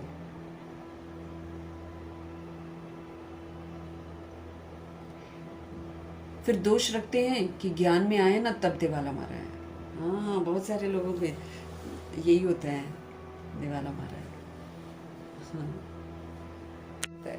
क्या कहते हैं, शिव बाबा को बिल्कुल भूल जाते हैं और फिर दोष रखते हैं कि ज्ञान में आए हैं तब दिवाला मारा है। बीमार हो पड़े हैं, ये कभी नहीं समझना चाहिए। बाबा कहते हैं बीमार हो पड़े हैं इसलिए। बाबा कहते हैं लेकिन ऐसा कभी नहीं हमको बोलना चाहिए कि हम बीमार हैं तो ज्ञान में आए हैं इसलिए हम बीमार हैं, हमको दिवाला निकला है हम ज्ञान में आए हैं इसलिए, ऐसा हमको कभी नहीं बोलना चाहिए। हमारे बाबा ऐसे थोड़ी करते हैं कुछ। शिव बाबा को बिल्कुल भूल जाते हैं, फिर दोष रखते हैं कि ज्ञान में आए ना तब दिवाला मारा है, बीमार हो पड़े हैं, ये कभी नहीं समझना चाहिए। बीमारी आदि होती है, ये तो कर्म भोग है, हमारा कर्म भोग है। अब देखो हम लोग सारे रॉन्ग कर्मा तो करते हैं, इसमें झूठ की बात क्या है, करते हैं ना हम लोग सारे। अब मैरिड लाइफ में तो रॉन्ग कर्मा हमने किया है, अब रॉन्ग कर्मा किया है तो ये मेरे शरीर से ही तो चुप्त होगा, और कहाँ से चुप्त होगा। तो हमको कभी नहीं बोलना चाहिए कि बाबा की वजह से हम बीमार हो रहे हैं। बीमार आदि होती है, ये तो कर्म भोग है, अच्छा है, विकर्म विनाश हो जाएंगे। बाबा कहते हैं अच्छा है ना, कर्म भोग आ रहा है। जैसे मम्मा को कर्म भोग आया तो मम्मा ने थोड़ी कोई गलती इस जन्म में की थी, लेकिन मम्मा ये बोल रही थी, वो देवी थी ना भाई, लक्ष्मी है ना, पहली आत्मा जो सृष्टि रूपी ड्रामा में 111 में प्रवेश करती है नारायण जी के साथ। वो आत्मा से अगर कोई गलती हो जाए तो उस वजह से उनको कड़ी सजा मिली थी शरीर के द्वारा। लेकिन हाँ, उन्होंने याद से भगवान का दिल जीत लिया, फिर भगवान ने उनको तकलीफ होने ही नहीं दी। ऐसे ही हमारे साथ है हमारा कर्म भोग आएगा ना, अगर हम याद में रहेंगे तकलीफ नहीं होगी, शरीर से होकर निकल जाएगा। तो बाबा कहते हैं कि कर्म भोग हुआ तो अच्छा है ना, तुम्हारे विक्रम विनाश हो रहे हैं। धर्मराज के डंडे खाने से तो बीमारी अच्छी है ना। धर्मराज की लुक्स भयंकर है।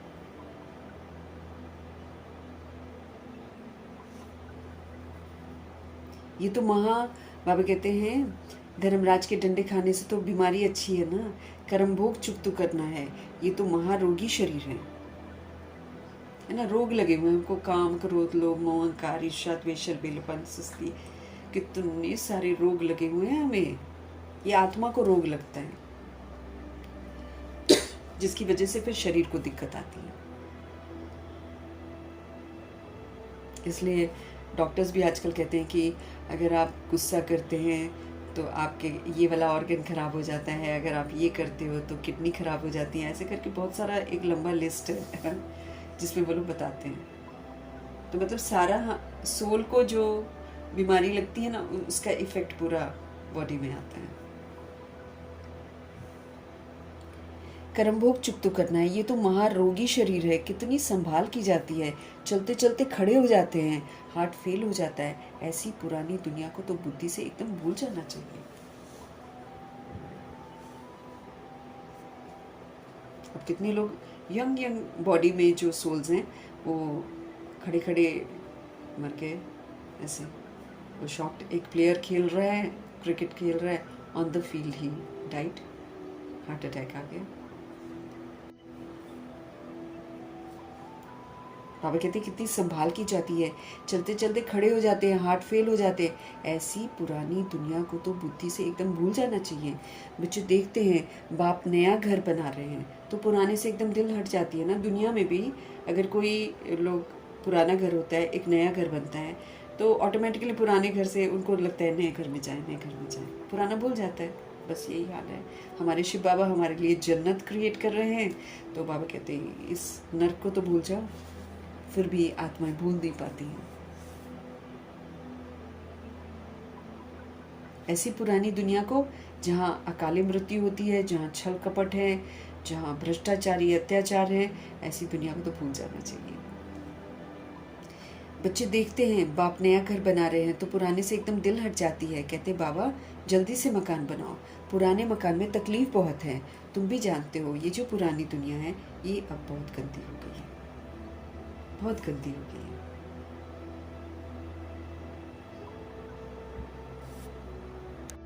लोग गंदी चीज़ें देख रहे हैं और फिर लोग गंदी चीज़ें, गंदे लोगों के हाथ की बनी हुई चीज़ें खा रहे हैं।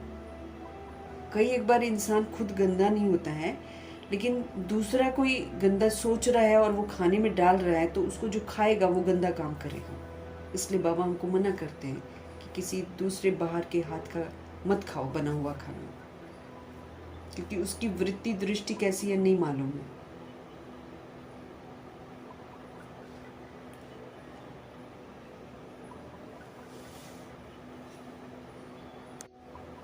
इसलिए बाबा हमको मना करते हैं भाई अब मत, दूर ही रहो इन चीज़ों से। किसी के हाथ का नहीं खाना, किसके हाथ की वृत्ति, क्योंकि अब दिन पर दिन सबकी वृत्ति दृष्टि गंदी होनी शुरू हो जाएगी। हर इंसान सोचेगा ये चीज़ मेरी है, उसको बनाने के लिए कुछ भी करेगा।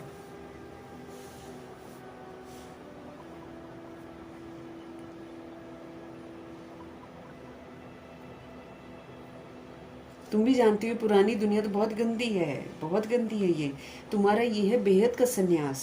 बाबा कहते सबके साथ बुद्धि का योग हटा दो, बेहद का सन्यास। वो सन्यास करते हैं, चलो जी अपना घर द्वार छोड़ते हैं और बाहर जाकर रहते हैं। हमको तो सारी दुनिया का सन्यास करना है। उसको हद का सन्यास कहा जाता है। तुम सन्यास करते हो विकारों का, हम विकारों का सन्यास करते हैं, बुराइयों का सन्यास बाबा हमसे करवाते हैं। हमको ये नहीं बोलते कि तुम घर द्वार छोड़ो, हमको कहते तुम घर में रहो लेकिन बस तुम विकारों को यूज़ नहीं करना, दैहिक दृष्टि वृत्ति अपनी हटा लो। बाप कहते हैं देह सहित देह के जो भी तुम्हारे संबंध है ना, सबको तोड़ अब तुम मुझे याद करो। हाँ, अब शिव बाबा हमारे मदर फादर हैं, वही हमारे सास ससुर हैं, वही हमारी ननद है, वही हमारा देवर है, वही हमारा मतलब जितने आपका विस्तार होगा, जितना आपका विस्तार होगा, वो एक एक रिश्ता भगवान को बना लो। नहीं तो बाबा कहते जो रिश्ता तुम छोड़ दोगे वही रिश्ता तुमको अंत में फेल करा देगा। समझना है ये सब रूहें हैं, सब प्रभु की अमानत है, इनमें से मेरा कोई रिश्तेदार नहीं है। ये अपने आप को समझा लेना अच्छे से, क्योंकि यही रियलिटी है। रियलिटी भी तो यही है। हर जन्म में हमने मामा चाचा काका और माँ बाप बदले हैं, तो फिर कौन है मेरा? ना हम किसी के, ना कोई हमारा। यही सच्चाई है। बाप कहते हैं देह सहित अपनी देह को भी तुम भूलो, और देह सहित देह के जो तुम्हारे संबंध है ना, सबको तोड़ अब तुम सिर्फ मुझे याद करो। ये दुनिया जो इन आंखों से देखते हो ना, इसको भूल जाओ, ताकि जब ये खत्म हो तो मेरे को बुद्धि का योग जाए ना, मुझे डर ना लगे, मुझे रोना ना आए।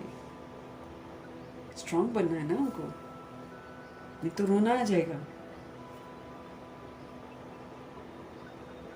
अभी तुम्हारी बुद्धि जानती है हम स्वर्ग की राजधानी के लिए पुरुषार्थ कर रहे हैं। अभी तुम्हारी बुद्धि जानती है कि हम स्वर्ग की राजधानी के लिए पुरुषार्थ कर रहे हैं। ज्ञान का तीसरा नेत्र मेरे को मिला हुआ है, समझ का नेत्र मिला हुआ है। ये सब कब्रिस्तान हो जाना है, इससे हमको प्यार नहीं रखना है।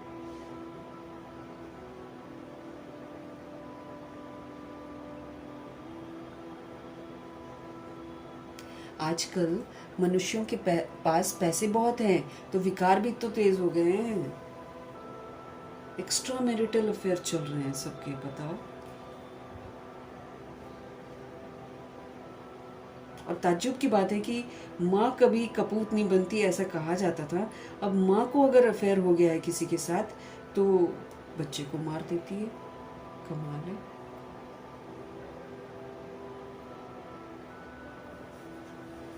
मम्मियों को देखा है आजकल, बच्चे होते साथ में और छोटे छोटे कपड़े पहनकर चल रही होती हैं साथ में।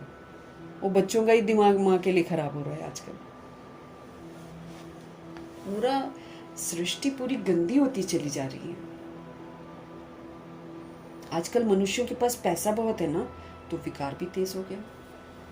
गाड़ियों में घूमते हैं, कभी उसको लेकर कभी उसको लेकर।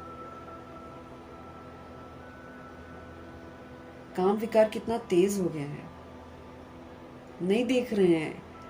छोटा बच्चा है, 6-6 महीना 8-8 महीने, कितना प्यार, छोटा बेबी है वो, दहलता नहीं है लोगों का मन।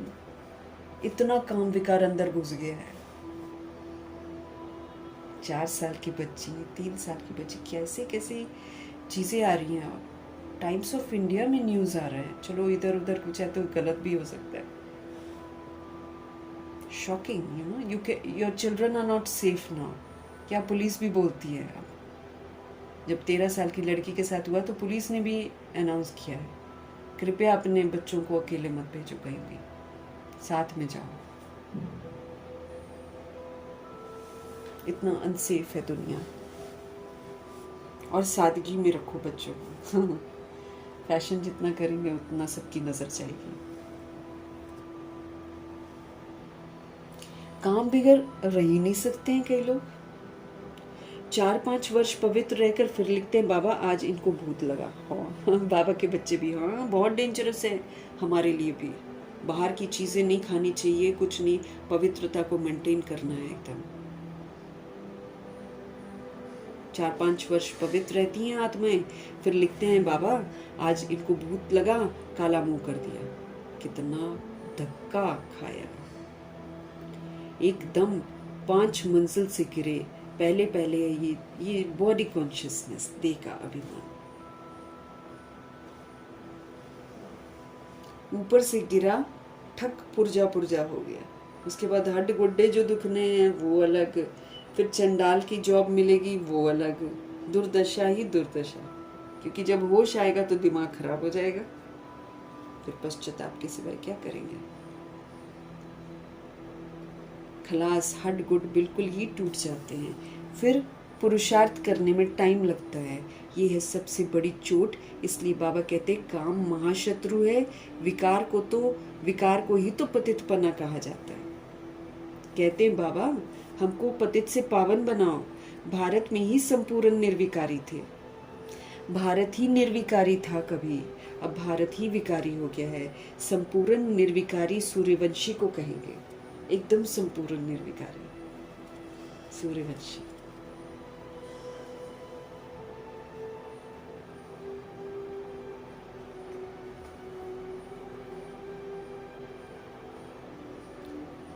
भल रामचंद्र के राज्य में भी विकार की बात नहीं रहती है, परंतु कला तो फिर भी उसकी कम हो जाती है। वो ब्यूटी नहीं रह जाती है जो लक्ष्मी नारायण की ब्यूटी होती है। क्योंकि लक्ष्मी नारायण, ब्रह्मा जी, सरस्वती जी पूरा श्रीमत पर चलते हैं। वो फाइट नहीं करते हैं। जी बाबा, जी बाबा, बाबा ने कहा करना है चाहे कुछ भी हो जाए। मम्मा जी वैसी थी। और रामचंद्र जी और सीता जी क्या करते हैं, फाइट करते हैं। किससे? अपनी ही कमी कमजोरियों से। हार खा लेते हैं। माया का पेपर आता है ना, हार खा लेते हैं, फिर देते पेपर, फिर हार खा लेते हैं। इसीलिए ज्ञान के वो तीर कमान उनको दिखाते हैं ना। वो ऐसे थोड़े, अब उसको देखकर लोग सोचते हैं कि वो हिंसा करते हैं, नहीं, वो ज्ञान के हैं तीर कमान। मतलब बार बार ज्ञान को पढ़ते हैं, यूज करते हैं, लेकिन फिर नाकामयाब हो जाते हैं। तो वो तो नापास हो गए। तो संपूर्ण निर्विकारी सूर्यवंशी को कहते हैं। भल रामचंद्र के राज्य में भी विकार की बात नहीं रहती है, परंतु कला तो कम हो जाती है। 1250 वर्ष कम हो गए तो वो दुनिया की ताकत तो कम हुई ना, झूठा हो गया ना 1250 वर्ष।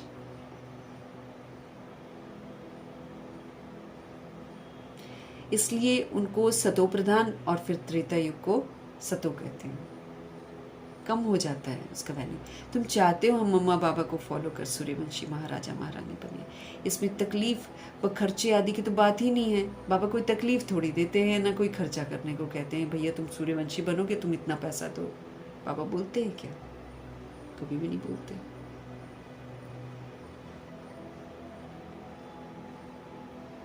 खर्चे आदि की तो बात ही नहीं है, इसमें मुख से कुछ बोलना भी नहीं है, सिर्फ मन ही मन प्रभु को याद करना है। इसको ही सहज योग कहा जाता है। इसमें बड़ी मेहनत चाहिए, क्योंकि आत्मा समझ कर करना है, मेहनत तो चाहिए। बाबा के आगे तो सब महारथी हैं, इसमें योग पूरा चाहिए तब कुछ तीर लगे। योग पूरा चाहिए बाबा कहते हैं। योग बल है ना, योग की ताकत से होता है। योग की बहुत कमी है, विघ्न भी योग में ही पड़ते हैं। बैठ जाओ, कुछ ये काम है, कुछ वो काम है, कभी कोई आ जाएगा, कभी कुछ हो जाएगा। आजकल तो ज़्यादा डिस्टर्बेंस हो रहे हैं हर एक चीज़ में, लेकिन यही विघ्न है जिसको हमको पार करना है।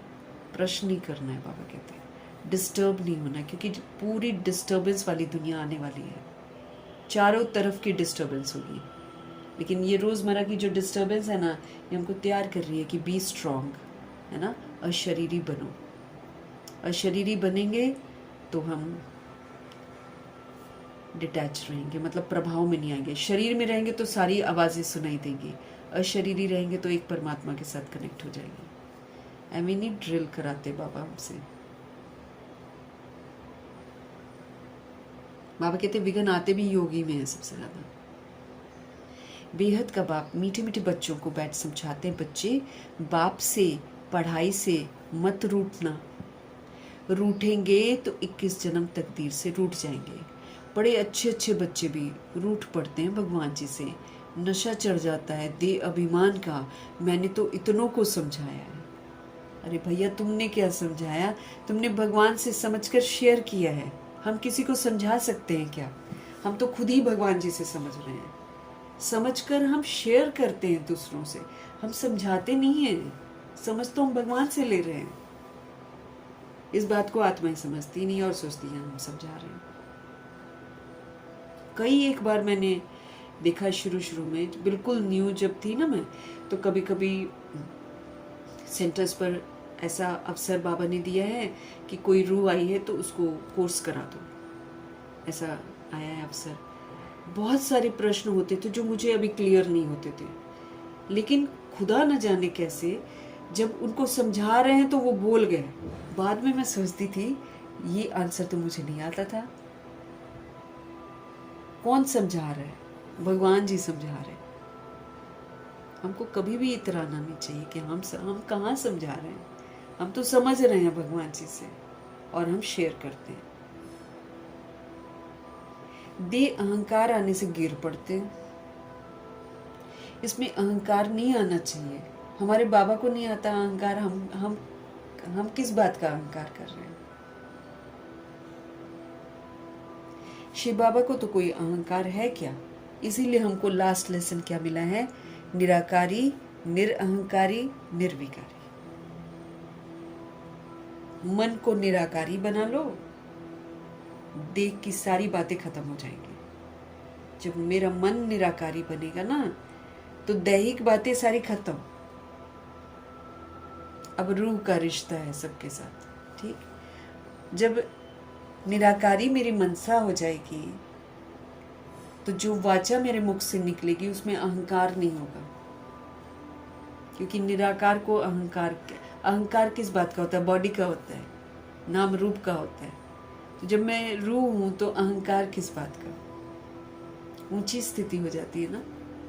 इसीलिए वाचा में निरअहंकारी और कर्मणा में हम सभी को निर्विकारी बनना है। एक भी विकार हमारे कर्म में नहीं होना चाहिए।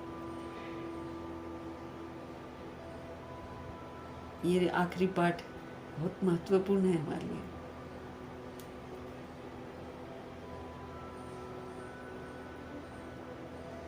शिव बाबा को कोई अहंकार है क्या? कितने निरअहंकारी हैं शिव बाबा, और कितनी बड़ी अथॉरिटी है। कहते भी हैं मैं साधारण तन में साधारण घर में आता हूँ, ब्रह्मा जी को पहले पूरा साधारण बनाया है। साहूकार के घर में थोड़ी आता हूँ। तो अब बच्चों को जागना है। बाबा युक्तियाँ तो बड़ी अच्छी बतलाते रहते हैं, तुम बच्चों की ही देरी है, बाबा की तरफ से कोई देरी नहीं है। ड्रामा अनुसार अजुन अवस्थाएं जोर नहीं भरी हैं।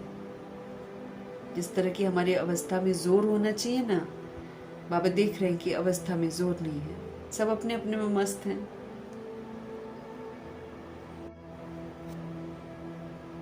युक्तियां हमारे बाबा सारी अच्छी बताते हैं, तुम बच्चों की ही देरी है। ड्रामा अनुसार अजुन अवस्थाएं जोर नहीं भरी हैं, आगे चल जोर भरेंगे जब सब तरफ से प्रॉब्लम शुरू हो जाएंगी।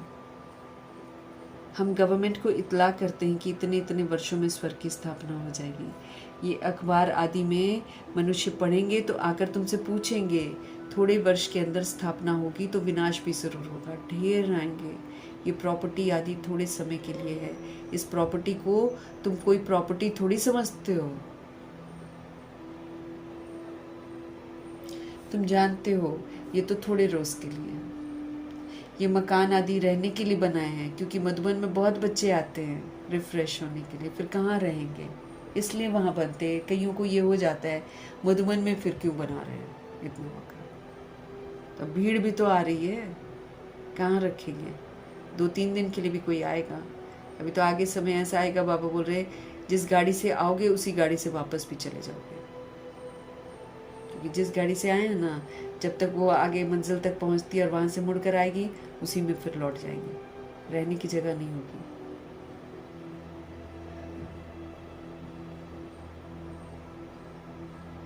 अब कहते रिफ्रेश होते हैं, रिफ्रेश होने के लिए बच्चे आते हैं, इसलिए यहाँ पर मकान बना रहे हैं। हेड ऑफिस मधुबन है। आज तुम क्या करते हो, कल क्या करेंगे। यहाँ तपस्या करते हो, फिर दिल्ली वृंदावन आदि में जाकर राज्य करेंगे। हमारा यादगार कैसे खड़ा है, ये अच्छी रीति दिखाना है। जो काम हम अभी कर रहे हैं 5000 वर्ष पहले भी किया था हमने। पहले पहले शिव बाबा के मंदिर बनाते हैं, बाकी दिलवाड़ा मंदिर आदि तो बाद में बने हैं। बुद्धि से काम लेना होता है। दिलवाड़ा मंदिर का भी हिसाब निकाला जाए तो निकाल सकते हैं। पूरा हमारा यादगार है। तुम जानते हो ये स्थापना का यादगार है ना। जनक दादी ने बनवाया है जब वो राजा थे। नहीं तो इतना एक्यूरेसी से जैनी बना देंगे क्या। जैनी बोलते हैं ना कि हमने बनाया, हमने बनाया। जी नहीं, जिनके अंदर में संस्कार था उन्होंने ही बनवाया। जनक दादी ने बनवाया है दिलवाड़ा टेम्पल। ये स्थापना का यादगार है। तपस्या कर रहे हैं, 108 आत्माएं दृष्टि दे रही हैं। ब्रह्मा जी का यादगार है, मातेश्वरी का यादगार है, ऊपर स्वर्ग बना हुआ है। ऐसे कोई बना देगा क्या। पूरा हमारा यादगार है। बाबा कहते हैं तुम जानते हो ये स्थापना का यादगार है कि कैसे स्थापना होती है ना, वो उसमें दर्शाया गया है। तप करते हैं, तपस्या करते हैं, परिवर्तन करते हैं, तब जाकर स्वर्ग का बस्सा मिलता है।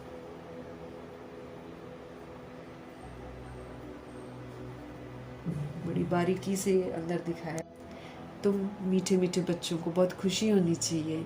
ये सब सर्विस बढ़ाने की युक्तियाँ निकालनी है। राम गयो रावण गयो, जिनका बहुत परिवार, सब जाते हैं। मधुबन भी तो पूरा फिनिश हो जाएगा बाद में।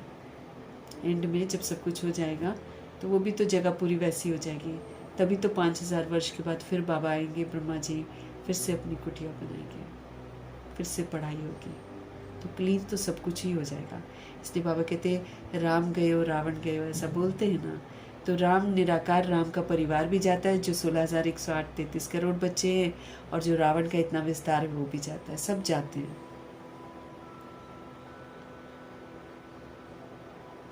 रावण को देखो कितना बड़ा परिवार है, राम का कितना छोटा परिवार है।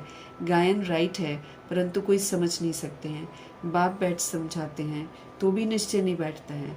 शरीर निर्वाह अर्थ भी कर्म तुमको ज़रूर करना है।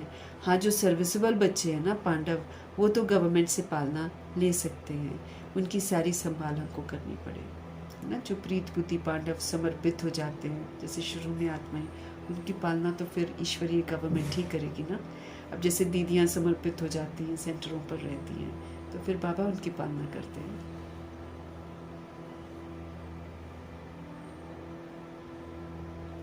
अवस्था बच्चों की ऐसी होनी चाहिए, बाबा की याद में इस दुनिया का सब कुछ भुलाना है, सब कुछ यहाँ पर भुला देना है। एक भी चीज याद आ गई वो मेरे को फेल करा देगी। बाबा कहते हैं बाबा की याद से इस दुनिया का सब कुछ भुलाना है। याद की यात्रा में जो पक्का मस्त रहेगा ना, उनकी अवस्था भी बहुत मजबूत होगी। जैसे कि शिव बाबा की याद में रहकर तुम शरीर छोड़ते हो, याद में रहकर हमारा शरीर छूटे, कोई भी मुझे याद ना आए। याद करके मेरे को क्या मिलेगा? याद करके मुझे वो रूह मिल जाएगी क्या? उल्टा और हमारी दुर्गति हो जाएगी। इसलिए परमपिता परमात्मा को याद करेंगे तो अच्छी गति हो जाएगी। बहुत मजबूत बनना है, बाबा कहते हैं। सन्यासी ब्रह्म की याद में शरीर छोड़ते हैं, वो तो रहने का जो स्थान है ना उसको याद करते हैं, तो भी वायुमंडल में बिल्कुल सन्नाटा हो जाता है।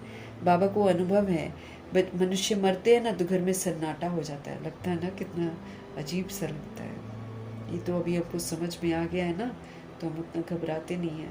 ये तो कैसा लगता है, वैराग आ जाता है एकदम।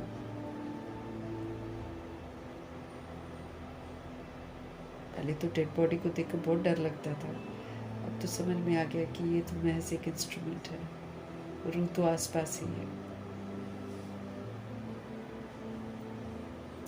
मनुष्य मरते हैं तो घर में सन्नाटा हो जाता है।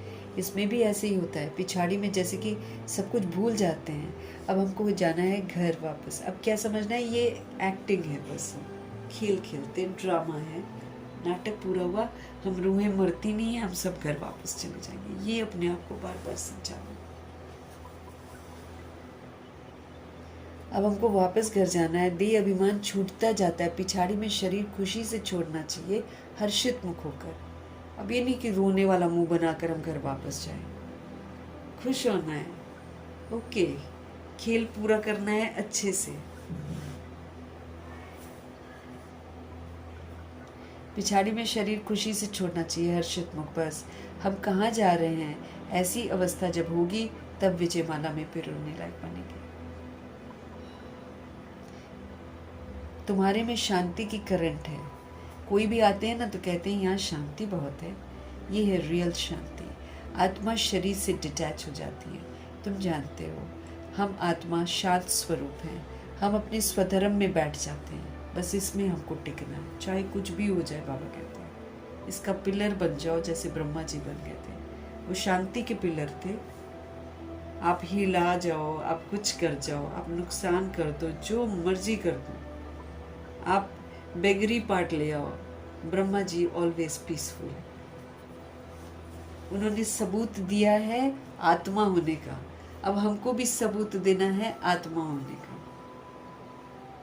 आत्मा शांत स्वरूप है, पवित्र स्वरूप है, शक्ति स्वरूप है, ज्ञान स्वरूप है, प्रेम स्वरूप है ना। तो ये जो उसका स्वरूप आनंद स्वरूप है, ये जो उसका स्वरूप है ना, इसका हमको सबूत देना है। फिर कलयुग का वायुमंडल है। कलयुग का वायुमंडल नफरत लेकर आएगा, दिल शिकस्त पर लेकर आएगा, शक्तिहीनता लेकर आएगा, बेसब्जी लेकर आएगा, अपवित्रता लेकर आएगा, अशांति लेकर आएगा। लेकिन मुझे क्या करना है? मुझे सदा सुखी, शांत, पवित्र रहना। तब कहेंगे कि हाँ ये पास है।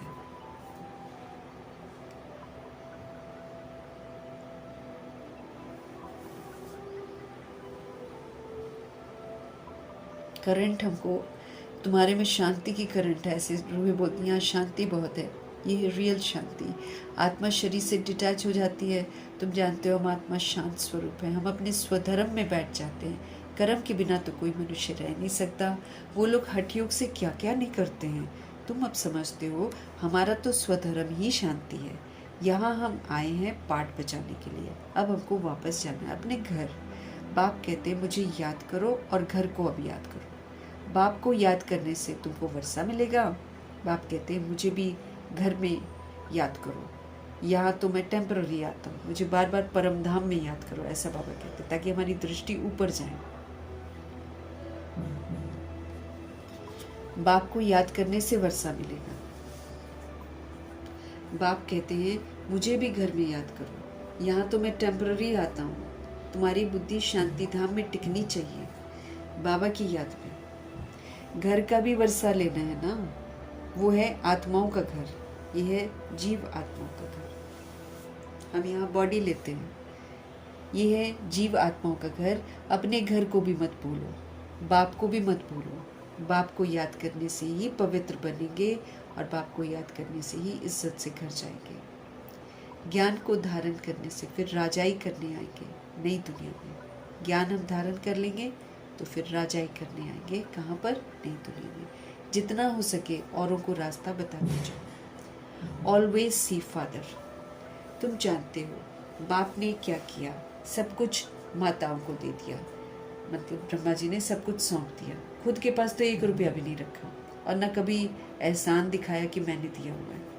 उसने ही डायरेक्शन दिया कि सब कुछ माताओं की सर्विस में लगाओ। किसने? शिव बाबा ने ब्रह्मा जी को बोला कि सब माताओं मतलब मातेश्वरी को हेड बना दो और उनको सारा दे दो, वो संभालेंगे। एक को देख दूसरों ने फॉलो किया, स्वाहा हो गए सब।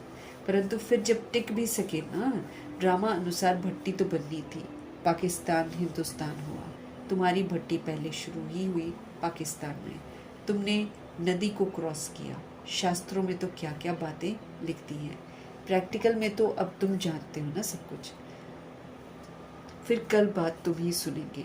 अब बाप कहते हैं हियर नो इविल, धंधा आदि भल करो परंतु हियर नो इविल। दैहिक बातें मत सुनो, देह की बातें किसी से भी मत सुनो। बाप कहते हैं हर बात में आप श्रीमत लो। बाबा इस हालात में हम क्या करें, तो बाबा सब बता देंगे।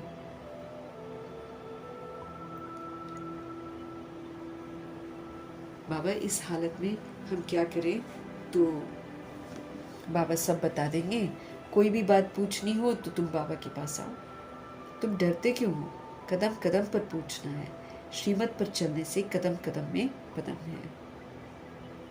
तुम्हारा सेकंड बाय सेकंड जो पास होता है उसमें पदम है। तुम्हारा सेकंड बाय सेकंड जो पास होता है ना, उसमें पद्मों की कमाई है। तो कितनी कमाई हो जाएगी? तुम्हारा सेकंड बाय सेकंड जो पास होता है उसमें पदम है, तो कितनी कमाई हो रही है? श्रीमत पर चलेंगे, अगर हम श्रीमत पर चलेंगे तो कदम कदम में कमाई है हमारी।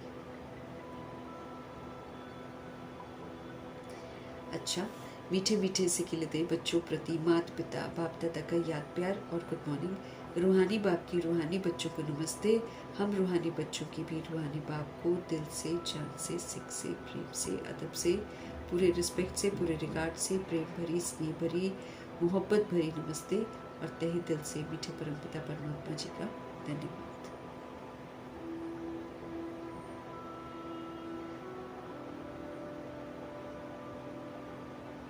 और बाबा का बहुत बहुत हम धन्यवाद करते हुए देखेंगे आज धारणा के लिए क्या मुख्य सार है। विजय माला में पिरोने के लिए इस शरीर से डिटैच होने का पूरा पूरा पुरुषार्थ हमको करना है। अगर हम चाहते हैं 108 की विजयंती माला में हम पिरोए जाएं, वहाँ का मणका बने, तो प्रभु जी कहते हैं शरीर से डिटैच होने का पूरा पूरा पुरुषार्थ करो। देह अभिमान को छोड़ते जाना है। इस दुनिया को बुद्धि से भूल जाना है। देह अभिमान को छोड़ देना है और दुनिया को भूल जाना है। टू मच धन की लालच में हमको बिल्कुल नहीं जाना है। बाप की याद के सिवाय दूसरा कोई भी चिंतन न चले हमारे बुद्धि में। कभी भी बाप से और पढ़ाई से हमको रूठना नहीं है। बाप की याद के सिवाय दूसरा कोई चिंतन न रहे हमारी बुद्धि में। कभी भी बाप से व पढ़ाई से हमको रूठना नहीं है। अच्छा, सतगुरु जी का वरदान। मालिकपन की स्मृति के द्वारा हाईएस्ट अथॉरिटी का अनुभव करने वाले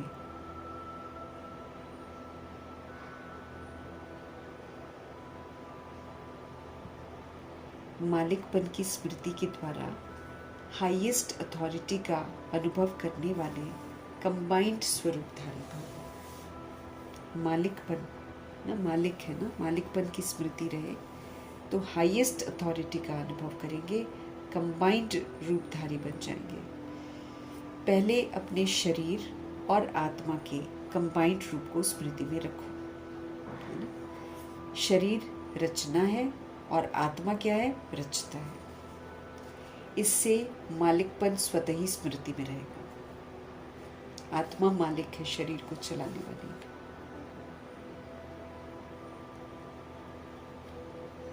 मालिकपन की स्मृति से स्वयं को हाईएस्ट अथॉरिटी अनुभव करेंगे फिर कि मैं शरीर रूपी राजधानी को चलाने वाली आत्मा हूँ। तो बाबा कहते हैं अगर आपको मालिकपन की स्मृति रहेगी कि मैं चलाने वाली हूँ, तो स्वयं को हाईएस्ट अथॉरिटी अनुभव करेंगे।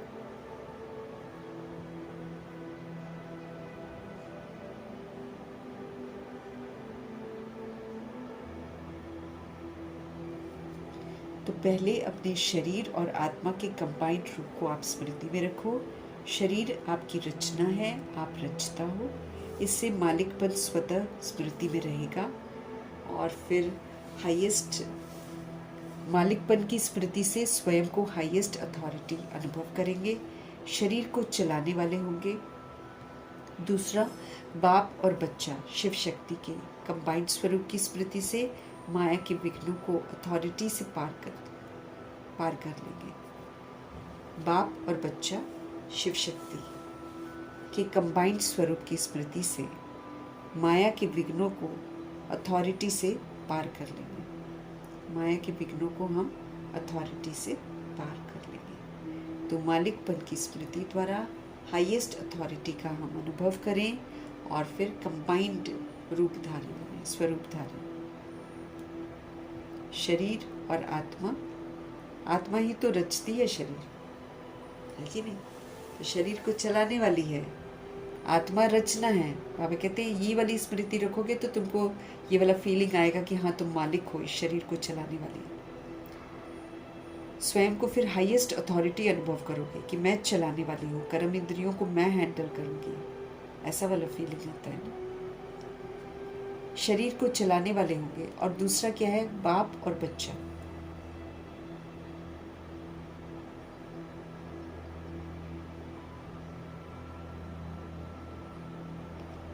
तो बाप और बच्चा शिव शक्ति के कंबाइंड स्वरूप की स्मृति से माया के विघ्नों को अथॉरिटी से पार कर लेंगे हम। फिर कोई भी माया का विघ्न आएगा ना, शिव शक्ति हूँ मैं, बाबा मेरे साथ हैं, तो कंबाइंड स्वरूप की स्मृति से माया कितने भी विघ्न लेकर आए, हम अथॉरिटी से उसको पार कर लेंगे। तो कंबाइंड रूप की स्मृति में आपको सदा रहना है। श्लोक: विस्तार को सेकंड में समाकर ज्ञान के सार का अनुभव करो और दूसरी सोच को कराओ। विस्तार को सेकंड में समाकर ज्ञान के सार का अनुभव करो और दूसरी सोच को कराओ।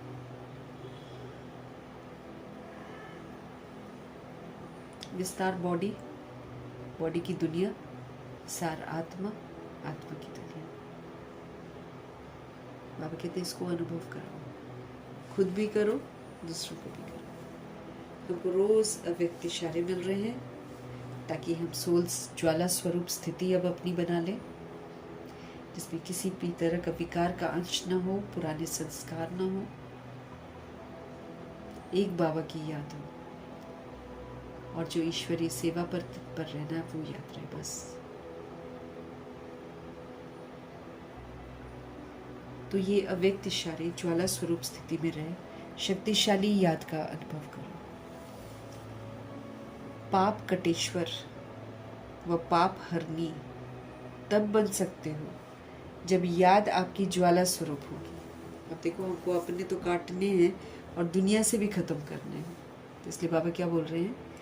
पाप कटेश्वर, ऐसे तो हमारे शिव बाबा हैं, तो पाप कटेश्वर व पाप हरनी। अब बाबा जो कर्तव्य करते वो हमारे साथ करते हैं, फिर जब बाकी रूहें जो हमको देखकर बिगड़ी हैं उनको फिर हमको भी करना है।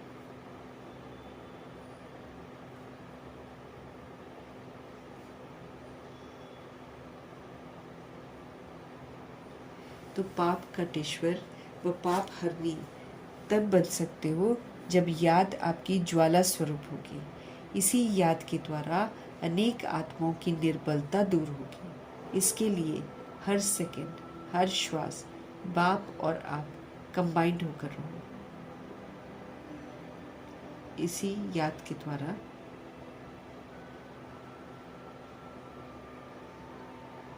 तो पाप कटेश्वर व पाप हरनी तब बन सकते हो जब याद ज्वाला स्वरूप होगी। इसी याद के द्वारा अनेक आत्माओं की जो निर्बलता है, कमजोरी है, वो दूर होगी। इसके लिए हर सेकंड, हर श्वास बाप और आप कंबाइंड होकर रहो। कोई भी समय साधारण याद नहीं होनी चाहिए। स्नेह और शक्ति दोनों रूप कंबाइंड होने चाहिए। स्नेह भी हो, साथ में शक्ति भी हो। तो हमको पाप कटेश्वर और पाप हरनी का कर्तव्य भी करना है। वो हम तब कर सकते हैं जब मेरी याद ज्वाला स्वरूप हो, उसमें पुराने संस्कार, देह का भान, विकार कुछ भी ना हो। एक शिव बाबा और बस याद।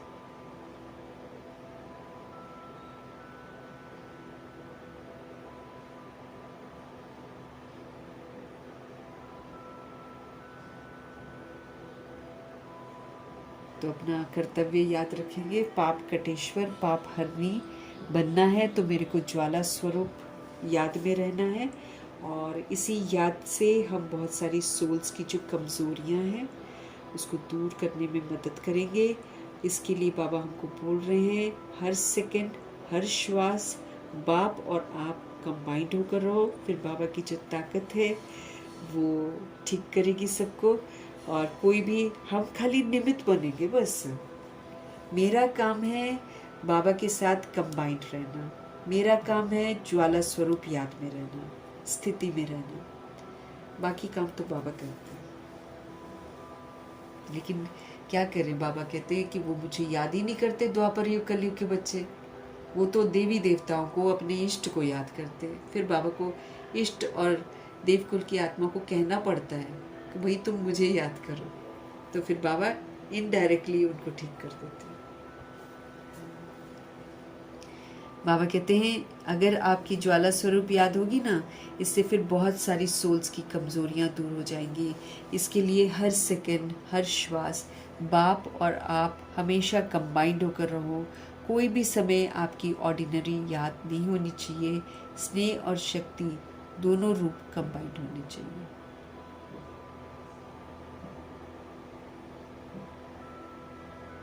कोई भी समय साधारण याद नहीं होनी चाहिए, इसका हमको ध्यान रखना है। स्नेह और शक्ति दोनों रूप हमारे कंबाइंड होने चाहिए, स्नेह भी और शक्ति भी। मीठे प्यारे शिव बाबा का बहुत बहुत धन्यवाद करेंगे। हम आत्माओं पर इतनी मेहनत करते हैं, समझाते हैं, धन्यवाद करेंगे। और ब्रह्मा माँ को फॉलो करेंगे क्योंकि ब्रह्मा माँ ने बिल्कुल श्रीमत पर चलकर सबूत दिए हैं। फिर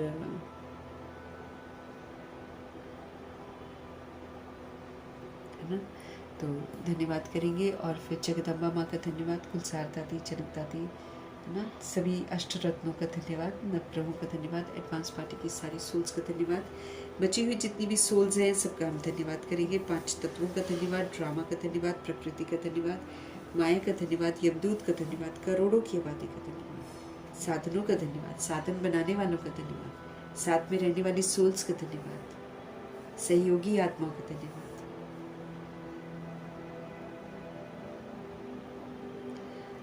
अविनाशी खजानों का धन्यवाद, समय का धन्यवाद, शरीर रूपी इंस्ट्रूमेंट का धन्यवाद, आप सभी सोल्स का धन्यवाद।